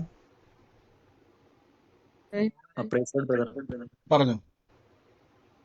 ബ്രദറെ, എന്റെ ഒരു ഫ്രണ്ടിന്റെ ഫാമിലിയുടെ സാക്ഷ്യം പറയാനാണ്. അവര് വിശ്വാസിയല്ല. അവരുടെ ഇടയ്ക്കാണെങ്കിൽ എന്റെ ഫ്രണ്ടിന്റെ വൈഫിന്റെ അമ്മ, അവർക്ക് തൊണ്ടിൽ ചെറിയൊരു മുഴ പോലെ വന്നായിരുന്നു. അപ്പൊ ഇവിടെ ചെക്ക് ചെയ്തപ്പോ ക്യാൻസറിന്റെ ആണെന്നൊരു സാധ്യത പറഞ്ഞിരുന്നു. ഹലോ, കേൾക്കുന്നുണ്ട് ബ്രദറെ, ഞാൻ കേൾക്കുന്നുണ്ട്. ക്യാൻസറിന്റെ ഒരു ഇതായിരിക്കും എന്ന് പറയാം. ഒരു കൺഫേം ആയിട്ട് തന്നെ പറഞ്ഞത് ക്യാൻസറിന്റെ ആവാനാണ് സാധ്യത. തൊണ്ടിൽ ചെറിയ മുഴ പോലെ വന്നത്. ബയോസ്പി റിപ്പോർട്ട് ചെയ്യണം. അങ്ങനെ അവര് ഒരു ആലപ്പുഴയുള്ളവരാണ്. അവർ തൃശ്ശൂർ പോയിട്ട് ഒരു ഹോസ്പിറ്റലിൽ പോയിട്ട് അത് ചെക്ക് ചെയ്തിട്ട് അതിന്റെ റിപ്പോർട്ട് വരാൻ വേണ്ടി 2-3 ആഴ്ച എടുത്തു. അപ്പൊ ഇവര് ഈ പോകുന്നതിന് മുമ്പേ, ഈ ബയോസ്പി റിപ്പോർട്ട് എടുക്കാൻ പോകുന്നതിന് മുമ്പേ ഇങ്ങനെ വിളിച്ചായിരുന്നു. ഒരു വിശ്വാസമില്ല. അപ്പൊ ഞാൻ പറഞ്ഞു, ഞങ്ങൾ പ്രാർത്ഥിക്കാം, കർത്താവ് എന്തായാലും അത്ഭുതം കാണിക്കുമെന്ന് പറഞ്ഞായിരുന്നു. അപ്പൊ ഇന്നലെ എന്റെ ഫ്രണ്ട് വിളിച്ചോട് ഞങ്ങള് ബയോസ്പി റിപ്പോർട്ട് വന്നായിരുന്നു. അവര് പറയണെന്ന് വെച്ചാൽ അങ്ങനെ ക്യാൻസറിന്റെ ഒരു ഇതുപോലും കാണിക്കുന്നില്ല, പെർഫെക്റ്റ് ആണെന്ന് പറയുന്നത്. അപ്പൊ ഞാൻ വിശ്വസിക്കുന്നു കർത്താവ് ഇവിടെ അത്ഭുതം ചെയ്തു കഴിഞ്ഞിരിക്കുന്നു വിശ്വസിക്കുന്നു. ആമേൻ. തീർച്ചയായിട്ടും നമ്മുടെ പ്രാർത്ഥന ബൗണ്ടറികളെ ബ്രേക്ക് ചെയ്യുന്നതാണ്. എന്റെ സഹോദരൻ തക്ക സമയത്ത് പ്രാർത്ഥിച്ചെന്ന് പറഞ്ഞുള്ള റിസൾട്ട് ഡോക്ടർക്ക് തന്നെ സംശയമായിരുന്നത് ക്യാൻസർ തന്നെ ആണോന്ന്. പക്ഷേ കർത്താവിന്റെ നാമത്തിൽ അത് നീങ്ങിപ്പോയി. അവർ ഇനിയും പ്രാർത്ഥിക്കാൻ വേണ്ടി വിളിക്കും. വലിയ സാക്ഷ്യമാക്കി ഇനിയും കർത്താവ് ഉപയോഗിക്കും കേട്ടോ. യേശുവിന്റെ നാമത്തിൽ തന്നെ. God bless you. ആമേൻ. പറഞ്ഞു. കേൾക്കുന്നുണ്ടോ? ആ ആ ഞാൻ തിരുവനന്തപുരത്ത് താമസിക്കുന്നത് ആ ശ്രീകാര്യത്ത്. ആ 2 വർഷങ്ങൾക്ക് മുമ്പേ ബ്രദർ ഒരു വീടിനുള്ള വചനം പറഞ്ഞായിരുന്നു. ആവർത്തന പുസ്തകം 6:11. അപ്പൊ ആ വാക്യം ഞാൻ ഒരു വെള്ള പേപ്പറിൽ എഴുതി എന്റെ കിച്ചണിൽ ഞാൻ ഒട്ടിച്ച് പിറ്റേന്ന് എന്റെ വീട്ടിൽ വലിയൊരു അനർത്ഥം ഉണ്ടാവാൻ ഇടയായി. മീൻ വെക്കാനായിട്ട് എണ്ണ ഒഴിച്ചു വെച്ചേക്കായിരുന്നു. ഒരു 5 മിനിറ്റ് ഞങ്ങൾ റോഡിന്റെ അരികിൽ ചെന്ന് നിൽക്കേണ്ട ഒരു സാഹചര്യം വന്നു. ഇത് ഞാൻ മറന്നുപോയി. തിരിച്ചു വന്നപ്പോഴത്തേക്ക് ഞങ്ങളുടെ വീട് അടുക്കള മുഴുവനും കത്തി നിൽക്കുന്നതാണ് ഞങ്ങൾ കണ്ടത്. കണ്ടപ്പോ ഓടി വന്നപ്പോ ഞങ്ങളെ കറണ്ട് എല്ലാം കട്ടായി പോയി. ഗ്യാസ് കത്തിക്കൊണ്ടിരിക്കുന്നു, ഫ്രിഡ്ജ് കത്തുന്നു, ഇരുന്ന സാധനങ്ങളെല്ലാം കത്തുന്നു. പക്ഷെ ഞങ്ങളുടെ താമസിക്കുന്ന വീടാണെങ്കിൽ പണ്ടത്തെ ഒരു ഓല കെട്ടിയ വീടാണ്. അപ്പം ഈ പുരയിടത്തില് കേസൊക്കെ ഉള്ളത് കൊണ്ട് ആ ഭവനത്തിൽ ഒന്നും ചെയ്യാൻ പറ്റത്തില്ല. അപ്പൊ ആ ഭവനത്തിലാണ് ഞങ്ങൾ താമസിക്കുന്നത്. അതുകൊണ്ട് ഞങ്ങള് വീട്ടിന്റെ മുകളില് ടാർപ്പ് കെട്ടിയാണ് ഞങ്ങൾ താമസിക്കുന്നത്. പക്ഷെ ഇതെല്ലാം കത്തിപ്പോയിട്ടും ഞങ്ങളെ വീട്ടിന്റെ മുകളിൽ കത്താനോ ഒന്നിനോ ദൈവം ഇടയാക്കിയില്ല. വീട്ടിന്റെ അകത്തിരുന്ന അടുക്കളയിൽ ഇരുന്ന സകല സാധനങ്ങളും കത്തി ഉരുകിപ്പോയി. സ്റ്റീൽ പാത്രങ്ങൾ എല്ലാം ഉരുകിപ്പോയി. അപ്പൊ ഇത് അവരെല്ലാവരും തീർച്ചയായിട്ടും ഇത് ദൈവം നിങ്ങളെ കൂട്ടത്തുണ്ട്, യേശു നിങ്ങളെ രക്ഷിച്ചതാണ്, അല്ലാതെ വേറെ ഒന്നുമല്ല. അപ്പൊ പിറ്റേന്ന് ഞാൻ പറഞ്ഞു, മോളെ നമുക്ക് വീണ്ടും ആ വചനം എഴുതി ഒട്ടിക്കണമെന്ന് പറഞ്ഞു. അങ്ങനെ തോറ്റു കൊടുക്കാൻ പാടില്ലല്ലേ. വീണ്ടും ഞാൻ ആ വചനം എഴുതി വെച്ചപ്പോഴത്തേക്ക് വീണ്ടും കറണ്ട് എല്ലാം കത്തിപ്പോയി പിറ്റേ ദിവസവും. പിന്നെ അതിന് എന്റെ ചേച്ചിയുടെ മോൻ വന്ന വയറിങ്ങൊക്കെ ശരിയാക്കി തന്ന് വെച്ചിട്ട് പോയി. അതിനുശേഷം ഇന്ന് വരെ ഒരു കുഴപ്പമില്ല. ആ വചനം ഞാൻ വീണ്ടും എഴുതി ഞാൻ രാവിലെ കിച്ചണിൽ വരുമ്പോ ഞാൻ ആ വചനം പറയും. ആ വചനം ഇങ്ങനെയാണ്: നീ നിറയ്ക്കാത്തതും സകല സമ്പത്തും നിറഞ്ഞിരിക്കുന്ന വീടുകളും, നീ കുഴിക്കാത്ത കിണറുകളും, നീ നട്ടുണ്ടാക്കാത്ത മുന്തിരിത്തോട്ടങ്ങളും ഒലിവുതോട്ടങ്ങളും നിങ്ങൾക്ക് തരും. നിങ്ങൾ തിന്ന് തൃപ്തി പ്രാപിക്കുകയും ചെയ്യും. അങ്ങനെ കർത്താവ് ഞങ്ങളെല്ലാരും നശിച്ചു പോകേണ്ട സ്ഥാനത്ത് കർത്താവ് ഞങ്ങൾക്ക് ഇന്ന് ജീവൻ തന്ന് ഈ ഭൂമിയിൽ വെച്ചിരിക്കുന്നു ആശ്രയം. ആമേൻ. തീർച്ചയായിട്ടും കർത്താവ് എന്ന് പറയുന്നത് തന്നെ ദൈവം സൂക്ഷിക്കുന്ന ദൈവമാണ്. ഇന്ന് അനർത്ഥത്തിന്റെ അകത്തുനിന്ന് നഷ്ടപ്പെട്ടു പോകാൻ ദൈവം സമ്മതിക്കത്തില്ല. നമുക്ക് ദൈവത്താൽ നിർമ്മിക്കപ്പെട്ട ഭവനമാണ്, ദൈവത്താൽ ലഭിക്കുന്ന ആയുസാണ് അത് കർത്താവിന്റെ നാമത്തിൽ. അതുകൊണ്ടാണ് ഈ ദിവസങ്ങളിൽ ഞാൻ ഇന്ന് വചനം പറഞ്ഞ പോലെ തന്നെ നമ്മൾ പറയുന്നത് ദൈവം ജയിക്കണമെന്നൊരു വാശി അകത്തോട്ട് വന്നു. അത് കർത്താവിനാൽ ഉള്ളതാണ്. അതുപോലെ വിശ്വാസത്തിൽ വർധനമുണ്ടാകട്ടെ. എല്ലാവരും സാക്ഷ്യ കൂടാരമായി നിങ്ങളുടെ ഭവനങ്ങൾ മാറട്ടെ. ഗോഡ് ബ്ലസ് യു സിസ്റ്റർ, യേശുവിന്റെ നാമത്തിൽ തന്നെ. ആമേൻ. മറ്റാരെങ്കിലും സാക്ഷ്യമുണ്ട്? വേഗത്തിൽ പറഞ്ഞാട്ടെ. ബ്രദറെ സാക്ഷ്യം പറഞ്ഞു. ശനിയാഴ്ച ഞങ്ങൾക്ക് പ്രയറിൽ കയറാൻ പറ്റിയില്ല. കാരണം ആ സമയത്ത് 8:45 മുന്നായിട്ട് കിച്ചണില് പ്രഷർ കുക്കർ പൊട്ടിത്തെറിച്ചു. അമ്മ ഓഫ് ചെയ്യാൻ ചെന്നതാ. ആ സമയത്താണ് ഉണ്ടായത്. അത്ഭുതമായിട്ട് എന്താ പറയാ, വെറുതെ ഷോൾഡറിൽ തട്ടി പോയി. ഒരു അനർത്ഥത്തെ ദൈവം മാറ്റി തന്നു. ഒരു മരണം നടക്കേണ്ടതായിരുന്നു. അങ്ങനെ ദൈവം താങ്ങി ശരിക്കും. കുക്കറിലുണ്ടായിരുന്ന ഒക്കെ ഇങ്ങനെ ചുമരിലൊക്കെ തെറിച്ചു. അമ്മ രക്ഷപ്പെട്ടു. ദൈവം താങ്ങി ശരിക്കും. അത് തീർച്ചയായിട്ടും പ്രിയസ് പറഞ്ഞത് തന്നെ. നമുക്ക് ഒത്തിരി വാർത്ത കഴിഞ്ഞ കുറെ കാലം മുമ്പ് ഒരു വാർത്ത കേട്ടു അല്ലെ. ഒരു ഗർഭിണിയായ ഭാര്യയെ സഹായിക്കാൻ വേണ്ടി കിച്ചണിലേക്ക് വന്ന ഭർത്താവ് പൊട്ടിത്തെറിച്ച് മരണപ്പെടുന്ന വാർത്ത നമ്മൾ കേട്ടു. അങ്ങനെ അത് നിസ്സാര കാര്യമല്ല, ഇത് അനേകരുടെ ജീവൻ കളയുന്നതാണ്. നമ്മൾ ഇന്ന് 2 സാക്ഷ്യം കേട്ടു. പല കുടുംബത്തിന് ഇങ്ങനെ പൊട്ടിത്തെറി ഉണ്ടായിട്ടും ആപത്തോ അനർത്ഥങ്ങളോ കൂടാതെ സ്വർഗം സൂക്ഷിച്ചു. അതിന്റെ അർത്ഥം നിങ്ങൾക്ക് മരിക്കാൻ പറ്റുമായിരുന്നു ആ അനർത്ഥത്തിന്റെ അകത്ത്. പക്ഷെ സ്വർഗത്തിലെ ദൈവം നമ്മളെ സൂക്ഷിക്കുന്നതിന്റെ തെളിവാണത്. അനർത്ഥം വ്യസനമായി തീരാതെ വണ്ണം കാക്കുന്നൊരു ദൈവം നമുക്കുണ്ട്. ഗോഡ് ബ്ലസ് യു സിസ്റ്ററെ, യേശുവിന്റെ നാമത്തിൽ തന്നെ. ആമേൻ. കർത്താവ് അനുഗ്രഹിക്കട്ടെ. മറ്റാരെങ്കിലും ഉണ്ടോ സാക്ഷിയുള്ളവര്? പറഞ്ഞോട്ടെ. എനിക്കൊരു സാക്ഷിയുണ്ട്. പറഞ്ഞോ. അത് എന്റെ നാക്കത്ത് ഇങ്ങനെ കൊറേ കാലായി തൊലി പോണ്, പിന്നെ നാക്ക് വര വീഴണ്, പിന്നെ നാക്കിന്റെ കടക്ക് ഇങ്ങനെ ഒരു കുരു പോലെ അതൊക്കെ ഉണ്ടായി. ഇപ്പൊ പ്രാർത്ഥിച്ചപ്പോ ഞാൻ വിചാരിച്ചു എനിക്ക് വേറെ എന്തോ രോഗമാണ്. എന്നിട്ട് ഞാനിങ്ങനെ പ്രാർത്ഥിച്ച് പാസ്റ്റർ പ്രാർത്ഥിക്കുമ്പോ ഒക്കെ നാക്കത്ത് കൈവച്ച് പ്രാർത്ഥിച്ച് ഇപ്പൊ എനിക്ക് വളരെ കുറവുണ്ട്. നന്നായി. ആമേൻ. നന്ദി കർത്താവ്. കൊടുത്ത സൗഖ്യത്തിന് നന്ദി. പ്രിയ സുഹൃത്തുക്കളെ, വലിയൊരു ഭയം അകത്തോട്ട് കയറി, എന്തോ വലിയ രോഗമാണെന്നുള്ളത്. പക്ഷെ കർത്താവ് അതിൽ നിന്ന് വിടുവിച്ചു. ദൈവം കൊടുത്ത സൗഖ്യത്തിന് നന്ദി, യേശുവിന്റെ നാമത്തിൽ തന്നെ. ആമേൻ. കർത്താവ് അനുഗ്രഹിക്കട്ടെ. ഞാൻ തൽക്കാലം നമ്മുടെ സാക്ഷ്യങ്ങളിൽ നിന്നും ഇപ്പോൾ നീങ്ങുന്നു. നാളെ നമുക്ക് സാക്ഷ്യങ്ങളെ തുടർമാനമായിട്ട് കേൾക്കാം. ഇത് അത്ഭുതത്തിന്റെ സമയമാണല്ലോ. നമുക്ക് ഒരുമിച്ച് ഇന്ന് പ്രാർത്ഥനയോടെ തന്നെ മുന്നോട്ട് പോകാം. ഒരുമിച്ച് വിശ്വാസ പ്രഖ്യാപനങ്ങളെ ദൈവസന്നിധിയിൽ ഏറ്റു പറഞ്ഞ് പ്രാർത്ഥിക്കാം. കർത്താവ് നമുക്ക് വേണ്ടി വലിയ കാര്യങ്ങളെ ചെയ്യുന്ന ദൈവമാണല്ലോ. കർത്താവിൻ്റെ പ്രവൃത്തിക്കായി സ്തുതിക്കുന്നു. നമുക്ക് ഒരുമിച്ച് ഇന്ന് നന്ദിയോടെ ദൈവത്തെ സ്തുതിക്കാം. നന്ദിയോടെ നമുക്ക് ദൈവത്തെ വാഴ്ത്താം. നന്ദിയോടെ കർത്താവിനെ ഈ സമയത്ത് എല്ലാവരും നിങ്ങൾ ആയിരിക്കുന്ന സ്ഥലത്തിരുന്നു കൊണ്ട് തിരുവചനം പറയുന്നത് പോലെ തന്നെ ലഭിച്ചു എന്ന്